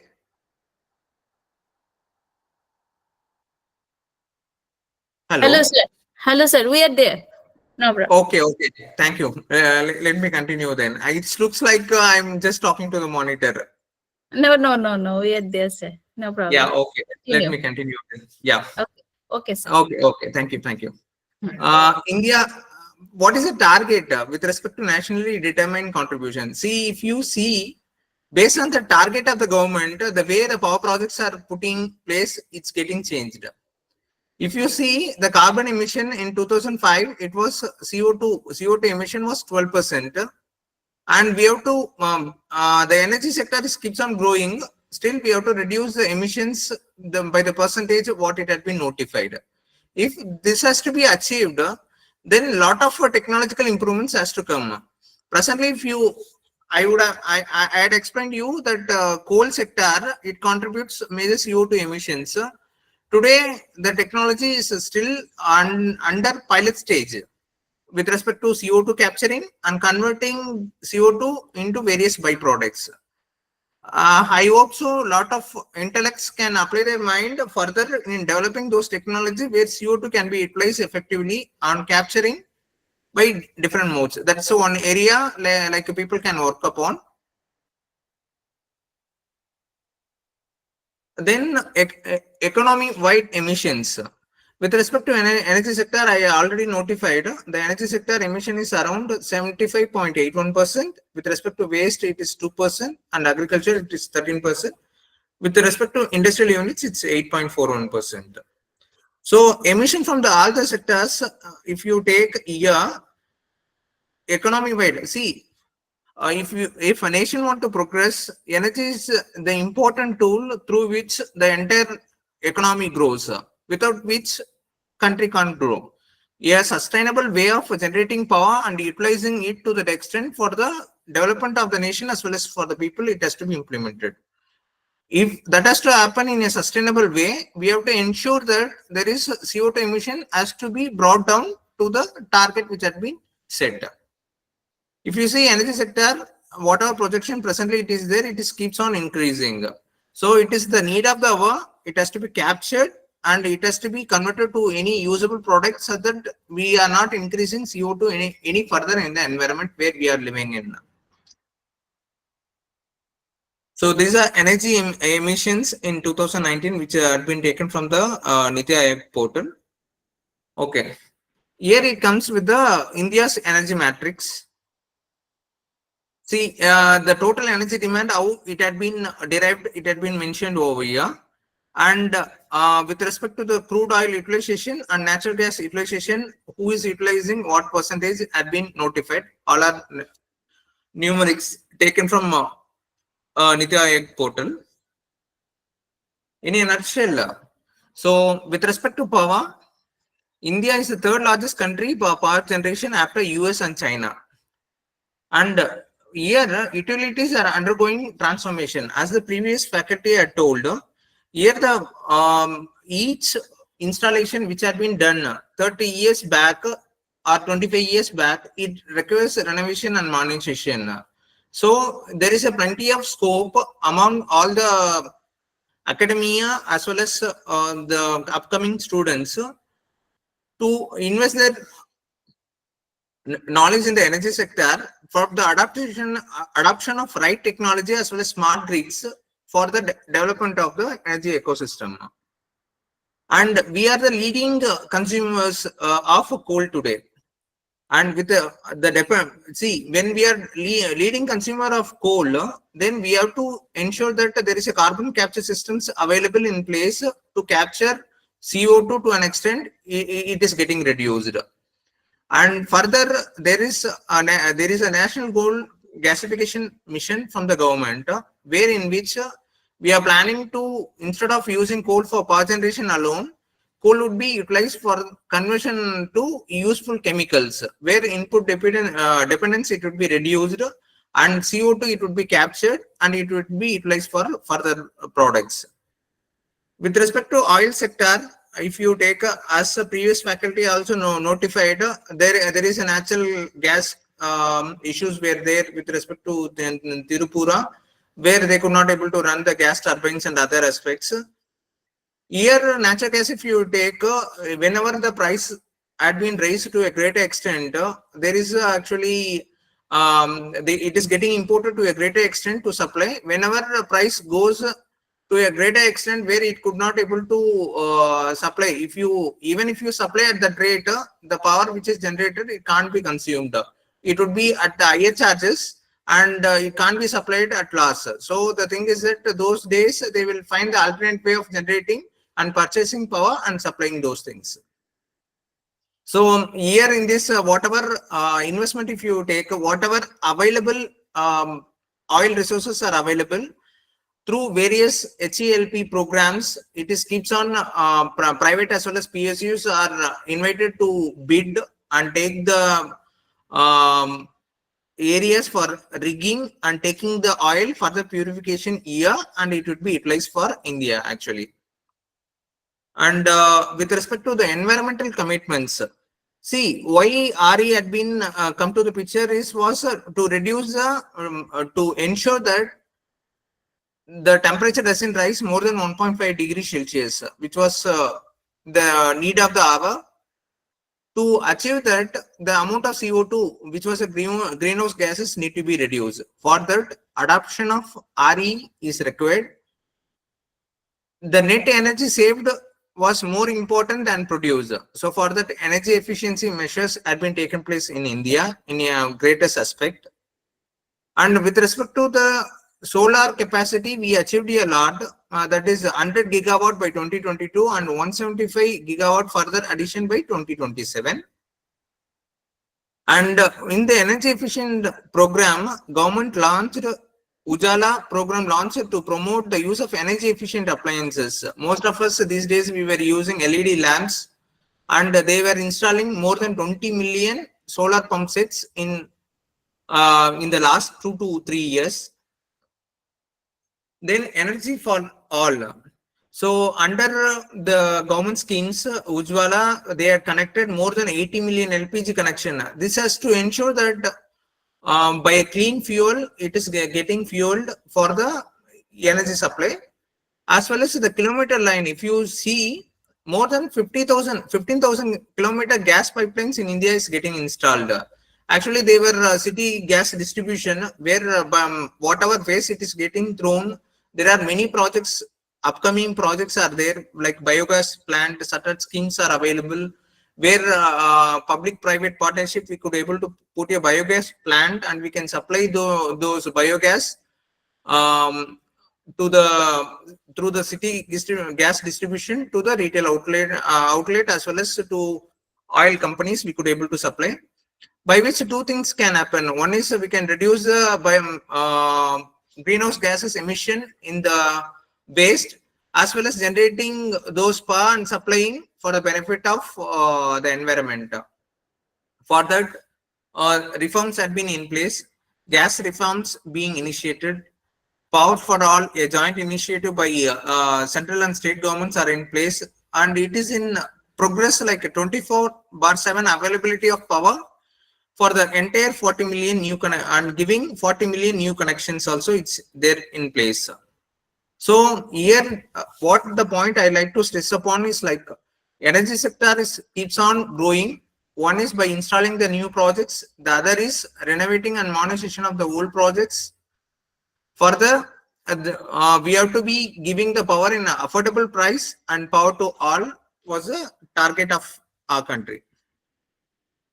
So with respect to installation, if you take the power had been installed in such a fashion that if you take with respect to the capacity of installation, this has to match with the population based on the area available, based on the potential of generation in a particular place. Based on all these criteria, it is getting installed. A well-balanced system is such a fashion that we could able to generate in a nearby place and consume in the same place, which will reduce the transmission loss. One way, better managing the power generated in a particular place by using a smart grid or microgrid, it will facilitate a lot of other losses. Here, the capital investment, it would be used to have those things. For that, the manpower as well as technology has to develop in such a fashion that it caters the demand.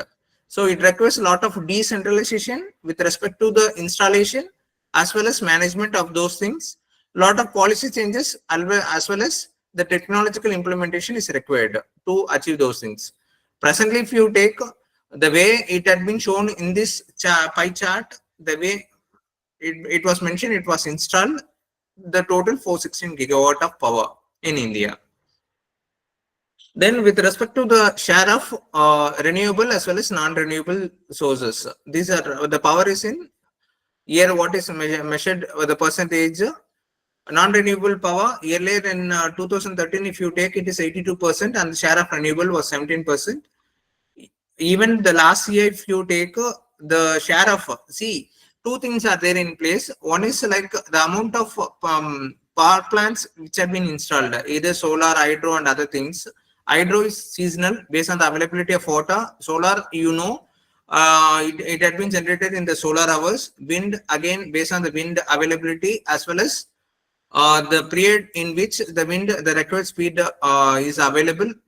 It is again based on the climatic conditions. So generation and install capacity, there would be huge mismatch. Accordingly, that had to be installed to cater the demand. Presently, again, if you see the non-renewable sources, it is generating more than 75% of the power.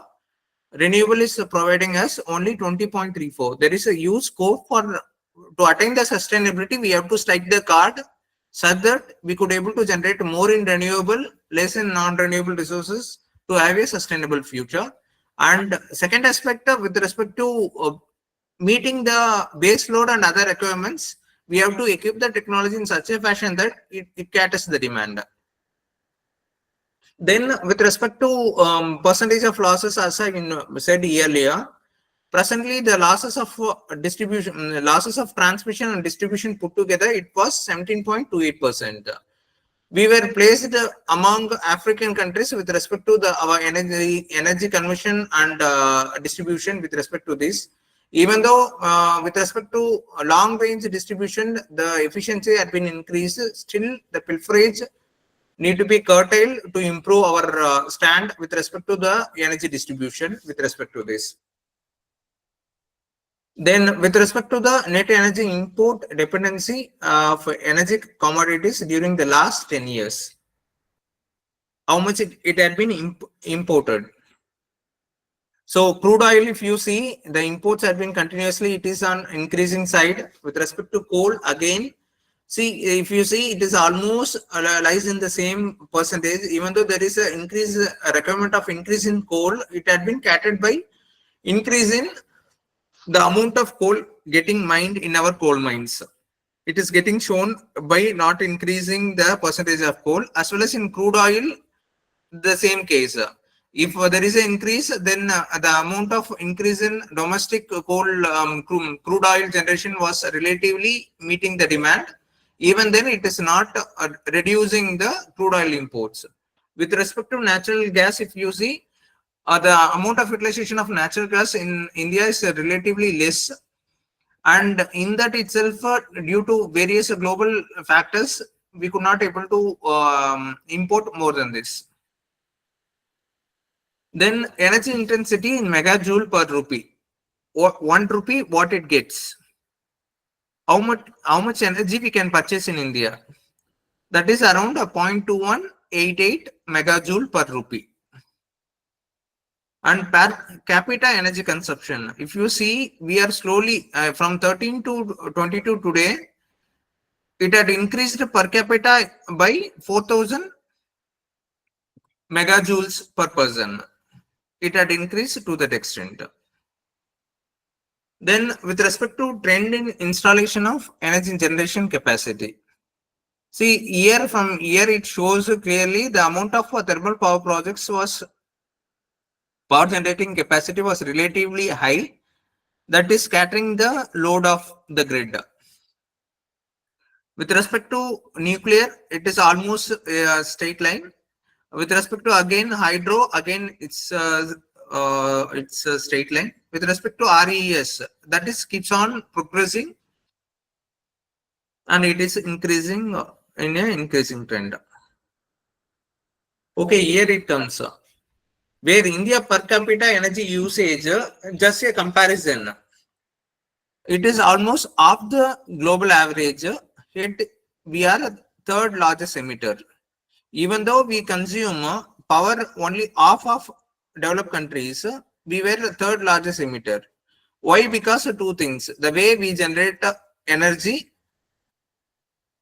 it contributes for the maximum emissions. That is 75% emission comes from the power which is generated from the coal power plants. Per capita energy consumption, one of the lowest in the world was 972 kilowatt. With respect to China, it was 5,297 kilowatt, and Brazil was 2,850 kilowatt.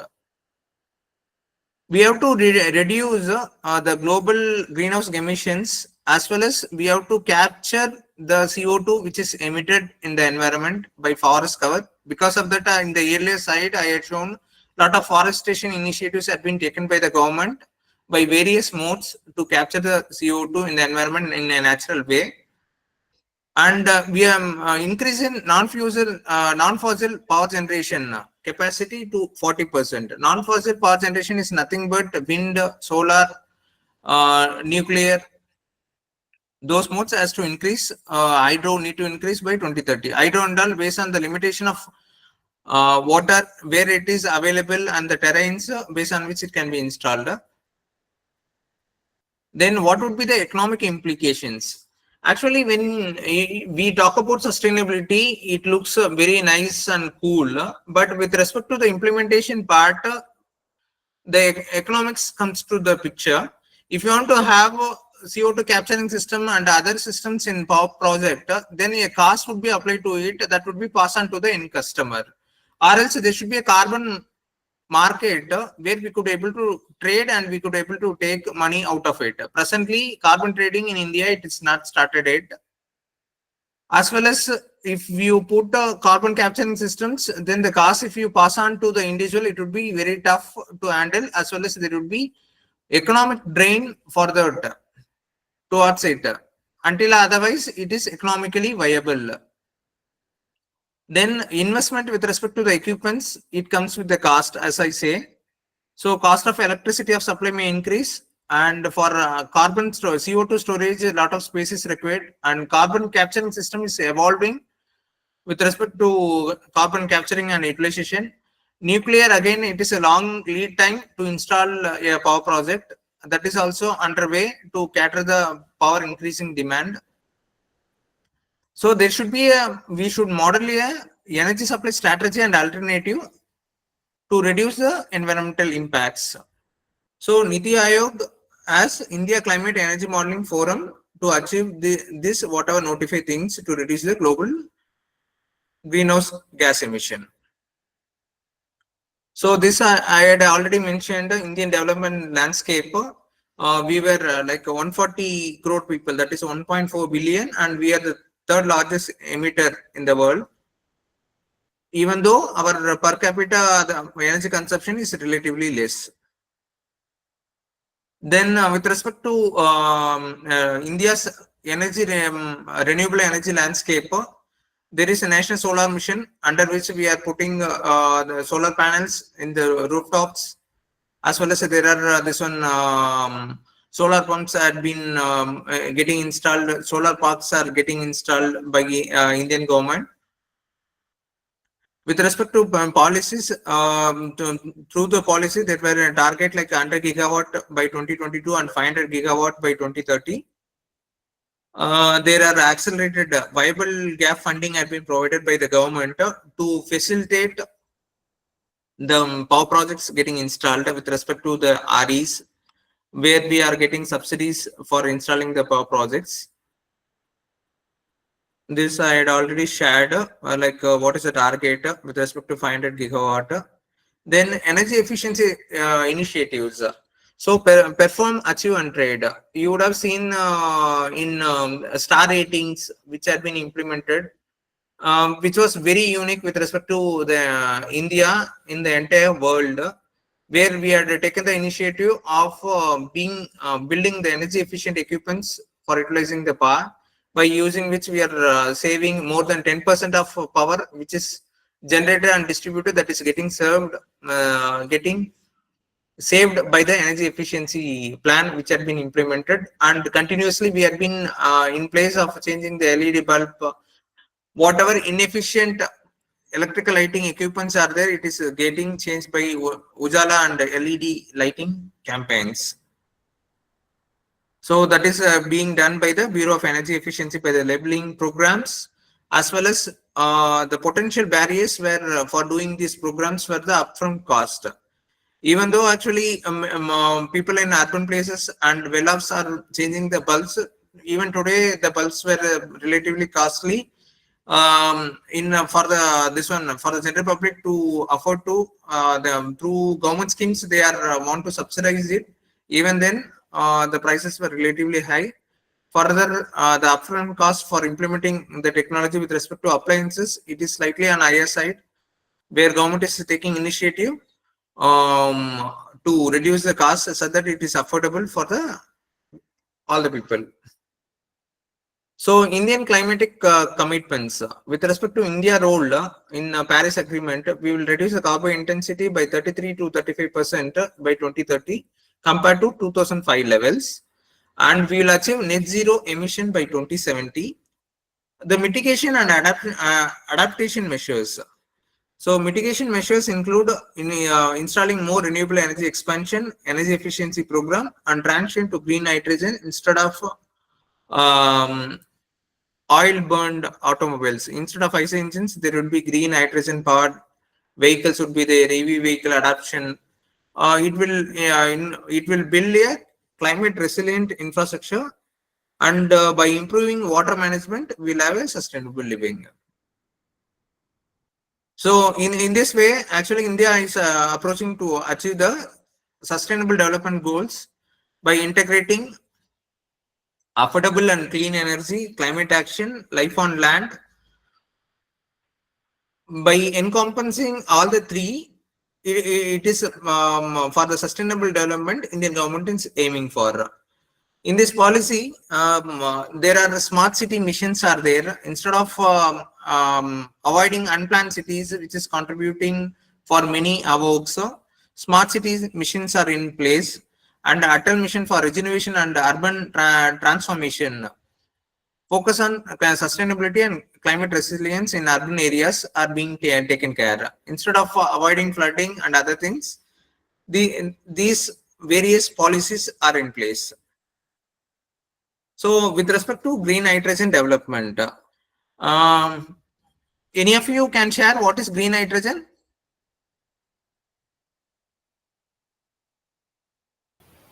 Whether it is the hydrogen which is produced from water. Yes, hydrogen produced by electrolysis basically. Then the power which used for electrolysis, it would be from the RE power, renewable energy power. Green hydrogen can be produced by coal gasification, that is gray hydrogen it called. Even if it had been done by again the coal gasification by the RE power and carbon capture system is in place, then it had been coined by the different name. So the green hydrogen development is nothing but RE power. RE power, if it is getting generated, actually it would be area of interest for many. If RE power is installed, say for example, in a village, say 100% RE power, solar panels are put in place, what will happen? Any one of you, what would be the issue it would be faced by the grid? More RE power in place? Anyone can say? Sir, please tell the problem again. What would be the problem? Say in a village, there are distribution lines are there. One single day, 100 houses, all the houses are littered with 3 kilowatt solar power panels. If they are injecting the power inside the grid, is there any problem or not? It is not a problem.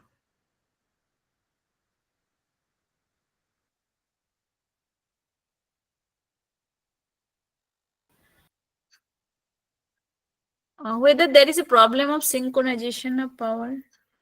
Yes, actually, what I was trying to say is like, see, with respect to RE power, if people are installing everywhere, what it happens is like, it will generate in on particular time. Say in solar hours, it will generate and gives the power. Power generally, sir, had taken the reading. The power what is generated, it would be transmitted through the transmission tower. Further, it goes to the distribution as a 15 minutes block in India. Every 15 minutes, it is getting calculated. For that, rate is arrived. Based on that, it is getting traded in the market. So, in the solar power, what is getting generated? If the power, as everybody knows, it can't be otherwise. If it is not having a pumped storage system or a battery storage system, power can't be stored as such. So, whatever getting generated, the power need to be utilized. The whatever the variations in power it is getting generated across in a particular place in a particular time, it would be very tough and challenging task to manage the frequency as well as the grid, whatever is there. So green hydrogen, why I was saying was green hydrogen is one way of utilizing the RE power, excess RE power. If it is getting generated, the energy can be transformed to generate green hydrogen from electrolysis from water, and it can be utilized for fueling our automobiles and vehicles, and it can be used for further chemical process industry for powering it. So green hydrogen is one of the promising future is there. Still a storage issue and many things are in place. The technological adoption is still going on. Technology acquiring and many pilot projects are being put by the government. Where getting a right electrolyzer and having the storage facility and transportation facility for this are being acquired in technology as well as implementation is in process. It is in the pilot stage phase. Thank you, ma'am. Thanks for volunteering. Then with respect to forestation, biodiversity and ecosystem services. See, as I say, to generate the power, we are this one damaging our ecosystem to a greater extent.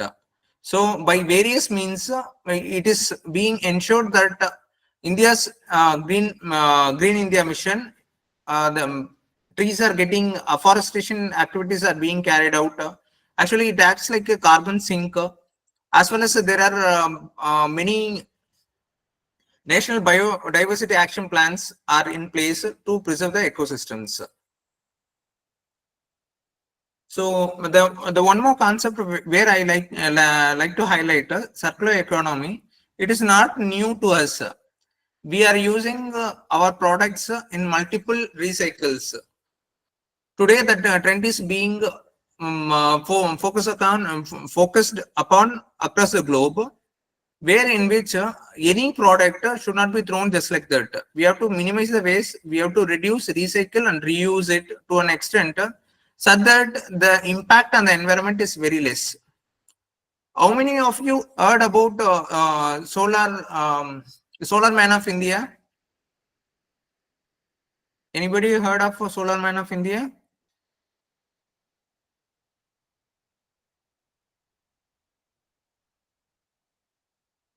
No.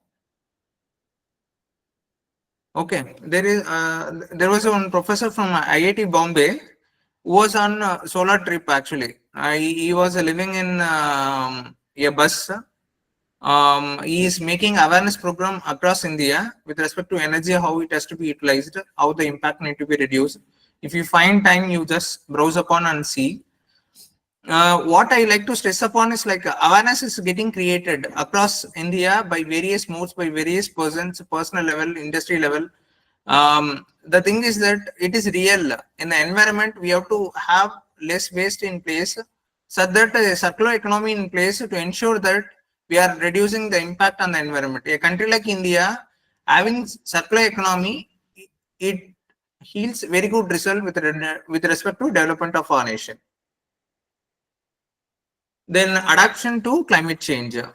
So climate change is happening, which was previously I was showing in the peak. There is a lot of variation with respect to the climatic pattern. So we have to conserve water conservation, agriculture, disaster management, and climatic adaptation is required. If you see very closely today, you could able to predict to a great extent the weather pattern for the upcoming days, even for the month or week, hourly basis, you could able to predict. And which in turn, by giving those data with respect to agriculture, it is like people could able to take actions, what to be done, what crop need to be cultivated, when it has to be harvested, how it has to be stored. So all these preventive measures are being taken, as well as climate resilient crops are being cultivated across India. So a lot of action had been taken by the government in this aspect, as well as disaster management. They are effectively planning well before time based on the predictions. So then with respect to the policy and institutional framework. See, electrical policy, here the policy actually distribution, if you take with respect to transmission, it's a monopoly. Generation where public and the private sector are allowed to generate. With respect to the distribution, again, it is like a multiple players could able to do. This policy had been taken to ensure that the market is competitive to give the better price to the individuals. Where this in the with respect to electricity policy, it had been done by Central Electricity Authority. With respect to environment and forest, there are Ministry of Environment is there.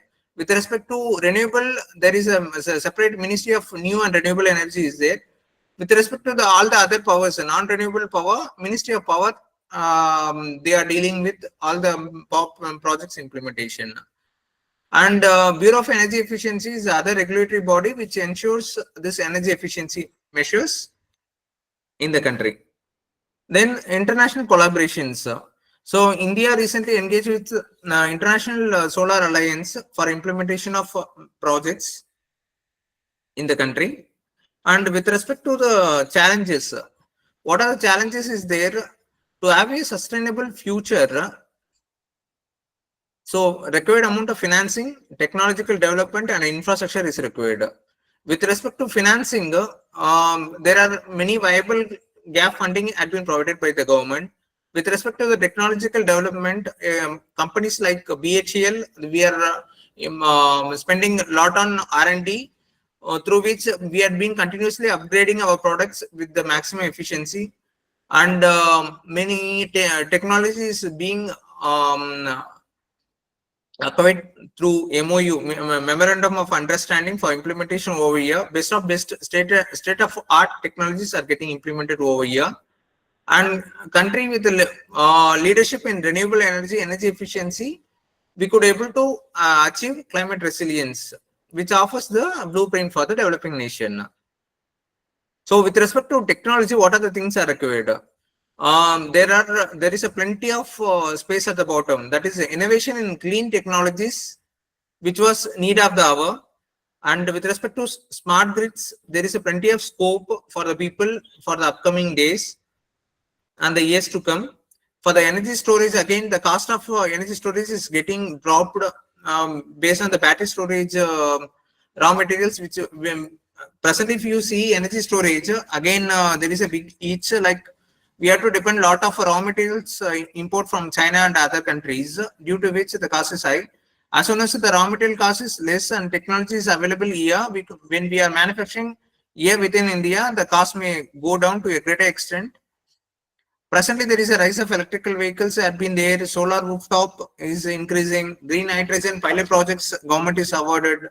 So energy transition is in progress with respect to our country. So summary and our long-term vision was India's journey towards climate energy and climate resilience is a long-term process. We are having a vast renewable energy potential based on the breadth and width of our country. What it required is the cost to implement those things, sustainability, and the leadership to foster innovation, policy support, and global cooperation. With respect to biodiversity hotspots, these are just for knowledge sake actually. So this is India's Panchamarth program, where what is we had pledged for the in our COP actually. Then this is our installed capacity mix of our country since 1980. See from the graph, if you see the coal power projects are constantly it's getting built. With respect to RES, it is increasing from the top. If you see the percentage of installation is getting increased. Nuclear, again there was a push for increasing and constantly it is getting maintained in the percentage of growth. If you have to observe like energy keeps on growing. Accordingly, the percentage of implement of projects are in place to ensure that a particular sector is always available. With respect to hydro, if you see, it is reducing, it is limited based on the availability. Whatever is available, if you see the proportion, it is relatively reducing. And gas and diesel, again, it is increasing because to cater the PLF. Yeah, any doubt is there? Okay. Then with respect to generation mix of various powers, what it was specified here. So RE power, it is increasing. Thermal power, it is giving the base load. Hydropower, again, it is giving support for the base load. That is a renewable form. Okay. How many of you are aware of this duck curve?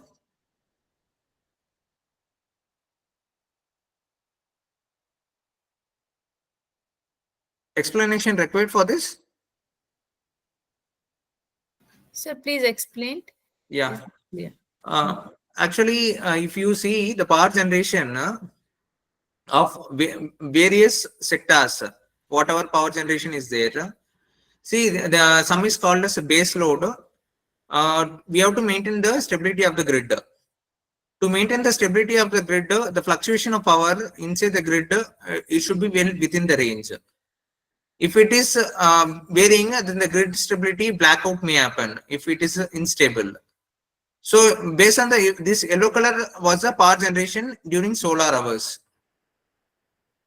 And wind, whatever way, actually wind almost throughout the day, if you see constantly, at night it would be slightly higher, in daytime slightly it would be lower. So whenever there is a huge power generation from the solar, it is there, accordingly we have to change the other generation capacity of our units to ensure that the power in the system, in the grid, is almost constant based on the demand. So as I said earlier, if you take a 24 hours cycle of the day, every 15 minutes block, it would be ensured based on the demand curve, the power generation should be matched. So accordingly, the power generation equipment should operate the power plant so that it gives the power requirement well within the range of the frequency, in the stated frequency, well within the range they have to supply to the grid. So based on the power generation capacity of RE, the other projects should cater the base load. In the sense, when there is an increase, they have to decrease this to match it. When there is a decrease, then they have to ramp it up to that extent it meets the demand. Normally, if you take in this curve is called popularly called as duck curve. Looks like a duck. Accordingly, they have to generate the power plants. This was a technical criteria based on which power plants would be operated throughout the day. This is energy storage, which was mentioned here. A pumped energy storage system, where when there is excess of RE power is there, in a hydro project, there would be pumps to pump the water from the ground, and it would be sent back to the reservoir during odd hours, other than solar generation hours or RE available hours.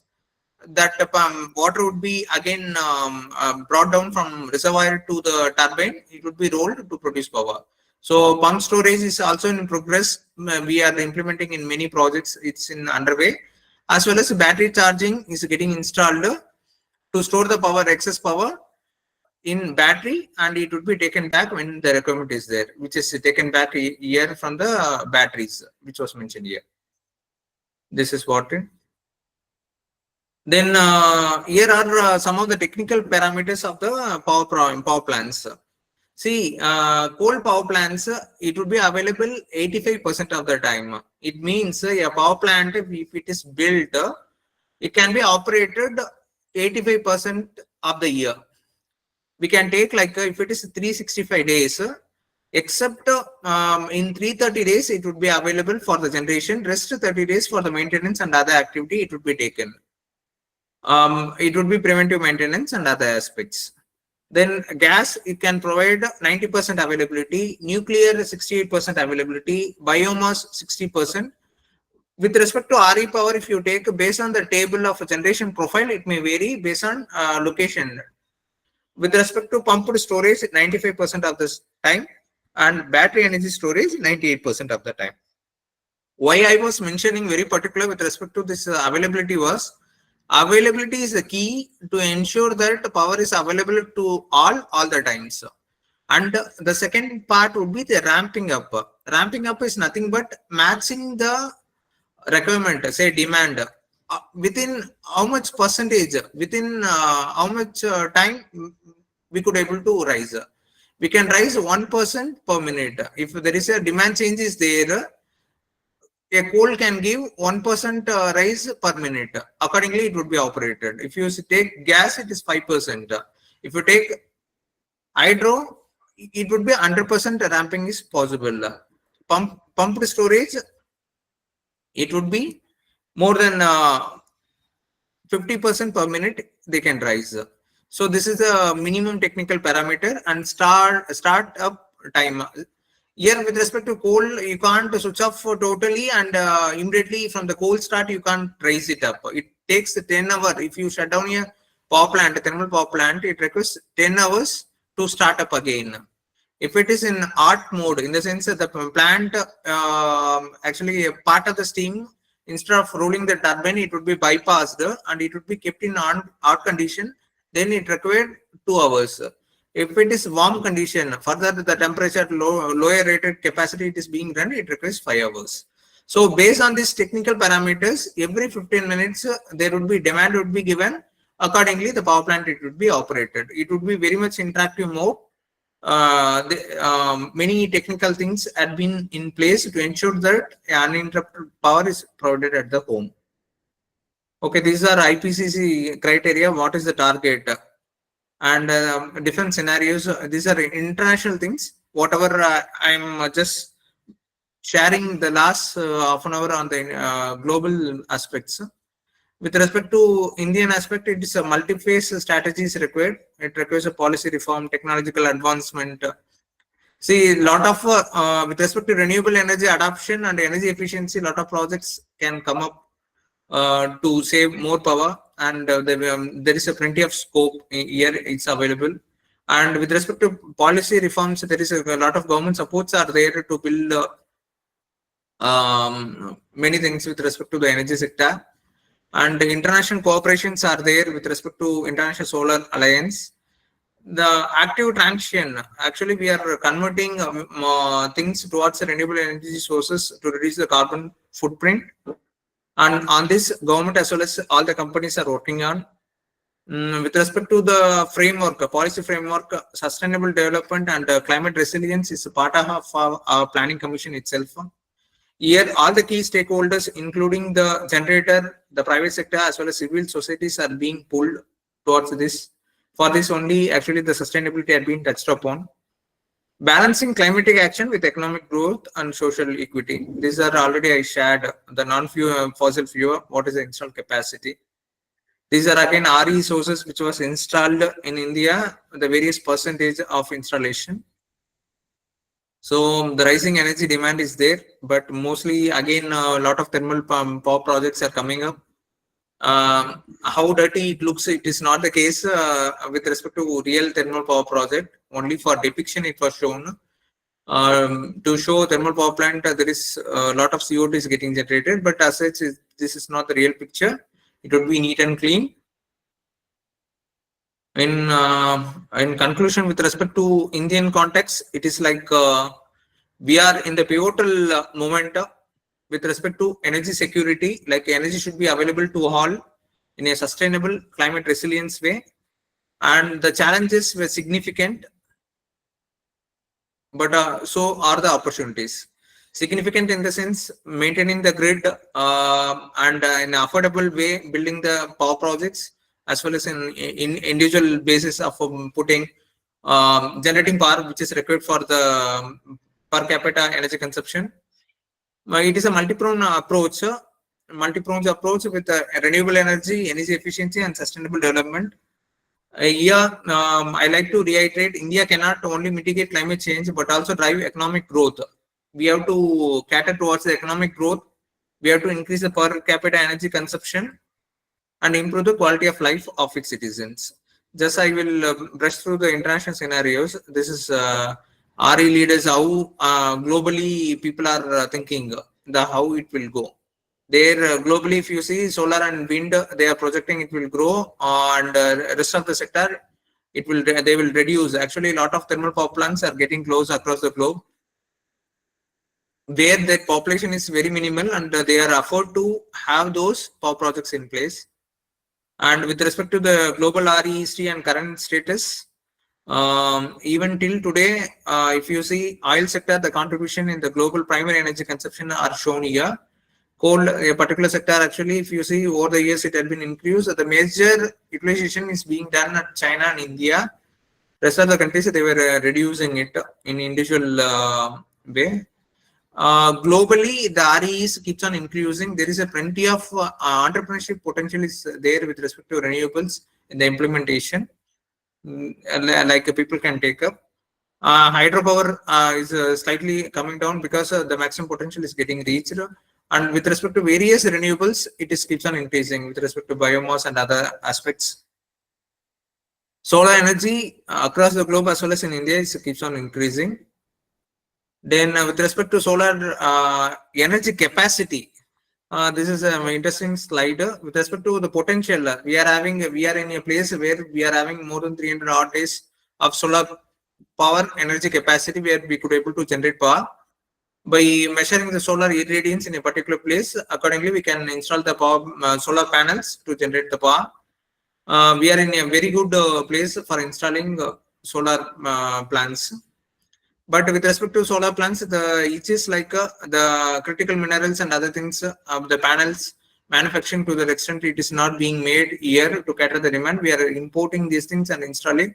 Again, whatever we are getting installed with respect to solar, we have to handle the scrap, which would be huge cost. There also technology, a lot of things improvement is required. Then challenges, the duck curve already I had shown. With respect to environmental costs for capturing CO2, it comes with a cost. It is presently it is relatively high. But with respect to solar panels, also the same. With respect to environmental cost for protection and their toxic compound, the silicon tetrachloride is being generated with respect to polysilicon. Those things, if you take environmental cost for the protection, again it is lot of scope for improvement is there in this particular technology point of view. With offshore and onshore projects can be put. Still, the capacity we are not achieved. It had been increased to in 22 by 262 terawatt hour. Still, actually, this can be increased further globally. In India, also the viable gap funding is being provided to build offshore power projects with respect to wind. Then this is the map for the global wind policy, wind potential as well as wind energy capacity. We are, if you take along the coast, we are in a very good shape for implementing this one wind projects. Then with respect to hydrogen again, presently it is like we are in pilot stage. Globally, actually, they say like future should be in hydrogen so that we could able to reduce the CO2 emission. Then with respect to hydrogen development heat map, okay, how much it has to increase over the years? Still, it is in pilot stage. It has to reach to the level of 4 EJ. Then bioenergy, again we have to see a person at Delhi will be clearly knowing it. As I show, the emission from agriculture is 14%, but some of the places like Delhi, where even agriculture resid, if it is burned at Punjab, it is engulfing the entire Delhi and it is making it unbreathable, or even person can't live, to the extent it is going on now. So the thing is that we have to convert all the residual things to the usable energy by bioenergy and biogasification processes. Here also a lot of scope is there for implementation of bioenergy projects. Then key developments with respect to bioenergy and their suggestions have been, these are this one. With respect to global aspects, again global electricity generation for RE they have to switch over. Then share of population, actually with respect to population, how it is there, per capita energy consumption. We were, if you see, we were somewhere in 1000 kilowatt. Globally, it is going up to 20,000 kilowatt. Okay, two things are there here. We are in a climatic condition where without much heat load, we could able to stay. Here they may require the heat load and other things. Even then, per capita energy consumption is relatively less with respect to globally. And with respect to energy generation, again this has been shown. Energy generation consumption, it is shown. Then where we lie with respect to primary energy from renewable, we are generating around 10.4%. But smaller countries, they are generating, okay, their total energy, if you say, they are generating more than 71% from renewable energy source. With respect to installed capacity, if you see, we were very installed capacity in gigawatt. Again, this is for the hydropower, which it was shown. It was 52. Then this is wind generation. It is around 41.93. With respect to solar generation, it is 63.15. This is with respect to installed capacity where we lie when compared with the other nations. Then with respect to energy mix, how it was globally, that was getting shown here.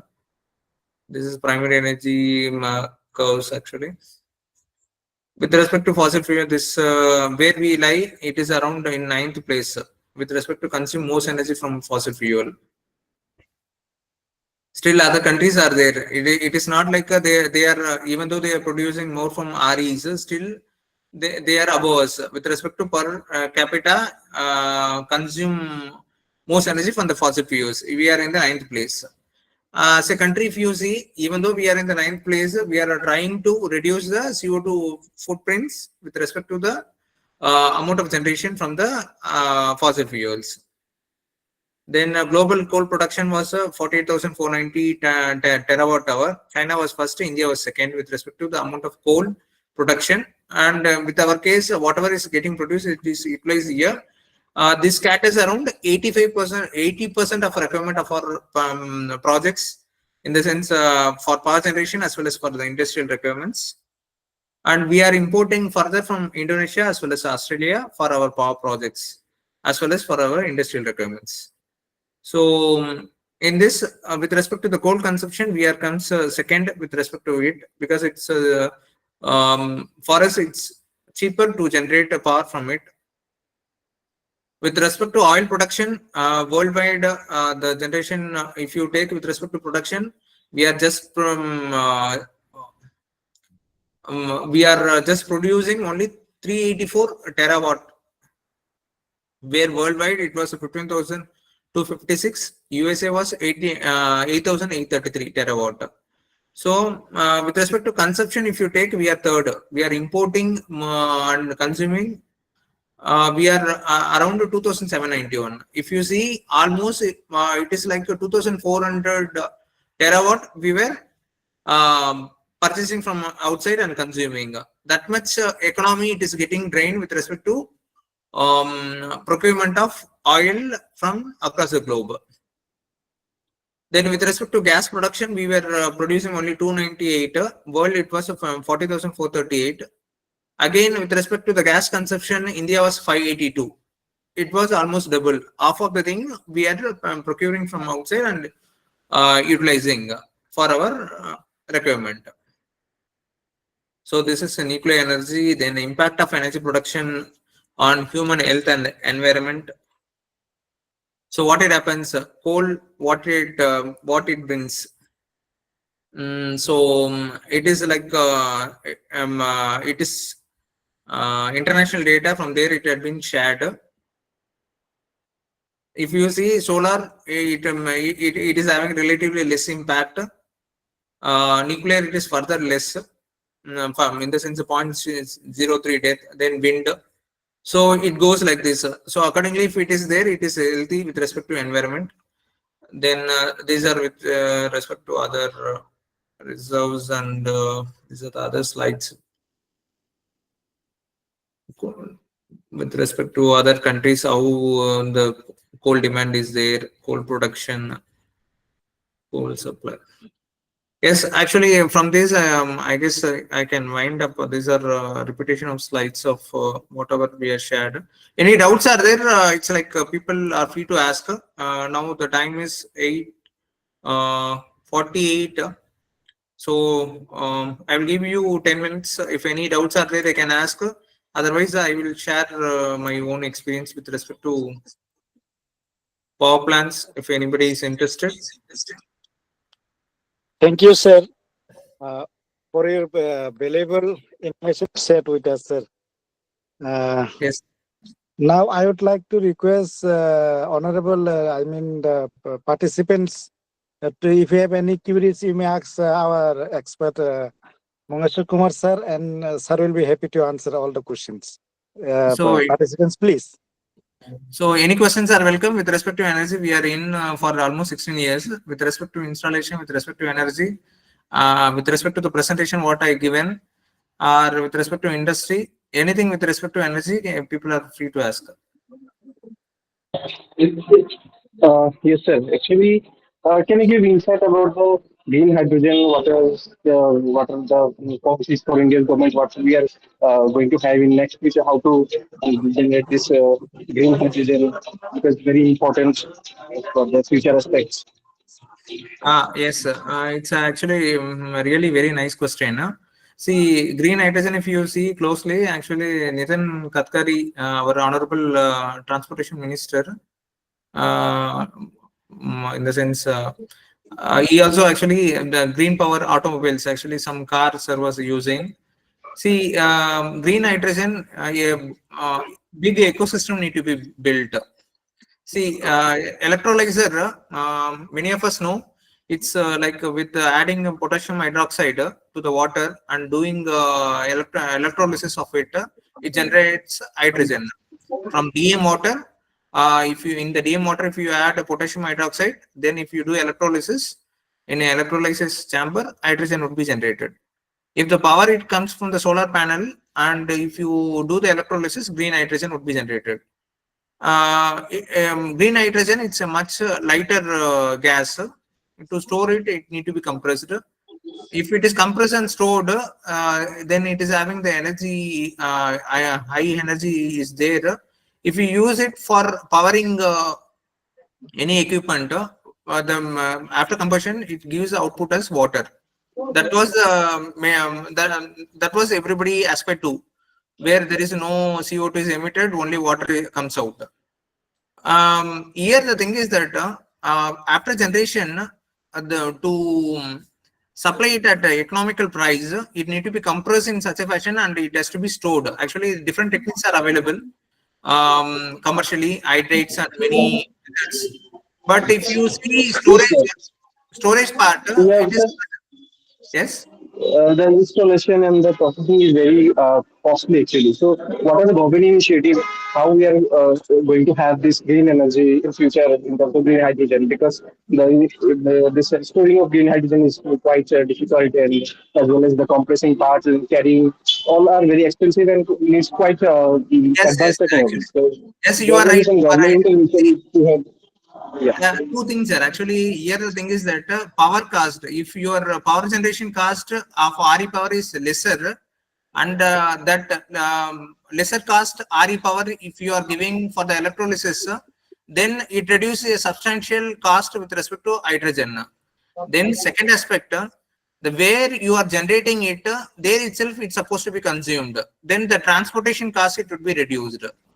If if these two things are attained, then after that it comes with the technology of storing it. If a technology is such a fashion that it ensures that there is no leakage with respect to the system and effectively utilizing it, then we could able to commercially have this technology in place. So it's like from the advent of electricity and how we are utilizing electricity today. So this technology is growing. To mature, it takes time. It takes decades or two. Presently, it is in pilot stage. So when the RE power is increasing to a greater extent, then the excess power, as shown in the duck curve, this power can be utilized for generation of hydrogen. Further, that using the hydrogen in all the other downstream say product, then the systems technology need to mature. It requires complete buy-in by in the entire ecosystem. Yes, it's challenging. Presently, it is technically feasible to implement. Works are in progress. Okay. Thank you. Thank you, sir. Welcome. Thank you. Okay. Any more questions from the participants? Set? If you have any more question, you may ask our expert Magesh sir. Any more, please?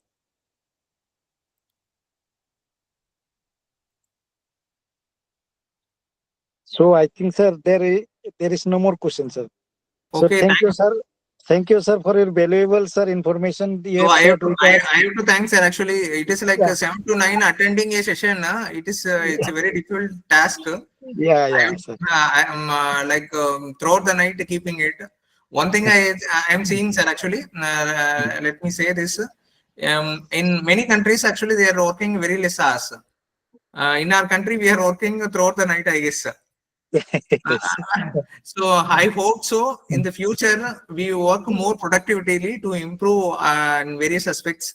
I value everybody's time over here. That's why I just closed 10 minutes before also. Yeah. Uh, so thanks for the opportunity, sir, for the to interact with the faculties over here. Yeah, Uh, yes, sir. Thank you, sir. I would like to take once again. I would like to thank sir because in spite of having busy schedule, you have managed to sir deliver this such type of informative information with us, sir. We are very grateful, sir, we by having this information, sir. And I think that the participants also gathered more knowledge about the information you have shared. You have described the global as well as the Indian context also, sir. Thank you, sir. Sir, that is the academician and you the industrialist. If you both work hand to hand, then this energy crisis will be met up, I think. yeah, yes, ma'am. A lot of opportunities there actually. This is a first interaction with actually first time I am taking two college professors. We used to between industries for technical things we will be taking classes. Lot of scope is there to actually last 1 year I am also studying here lot of things. The thing is that lot of gaps are there with respect to industry. Requirements can be met by working together. Thanks for the opportunity to interact, ma'am. We hope so will get connected in future too. In the Yes, future sir. course also, if we need any type of help from the industry, that is we shall contact you, sir. Sure, ma'am. Sure, we are there for you, ma'am. Okay. Yes. Okay, sir. Thank you, sir, for your valuable time, sir. Yeah, thank you. Thank you so much, ma'am. Thanks for the organizers. Actually, ma'am, special thanks. Like she was reminding all the times. Your time is there. You to be there on time. Thanks to all the professors for the valuable. At the night, I am disturbing them, I guess. No, sir. No, sir. If it is a live session, it would be further good. Okay, it is like professors are from the COVID. People are habituated with this. We'll be Yeah. switching Yeah. on this and we'll be doing our work. Okay, Yeah. thank you once again. Okay, sir. Dear Thank you, sir. participants, Thank you. tomorrow we have class from 2 p.m. There are 3 sessions. One from 2 to 3:30. Next is 3:30 to 5, and last one is 5 to 6:30. And you have to fill up one feedback form, and if you have to give one exam also. And after that, from 7:30 to 8 p.m. there will be the valedictory session. So you please join the class from 2 p.m. Okay. Thank Okay, you all. ma'am. Okay, ma'am. Okay, ma'am. Okay, ma'am. I am signing off. Any doubts are there? Anytime people can contact me. It is not a problem. When I am free, I could able to answer your queries. Thank you. Thank you, ma'am. Thank you. Okay, sir. Thank you, sir. Thank you. Shall I leave, ma'am? Okay. Yeah, Okay. okay. Yes. Yes. Okay. Okay.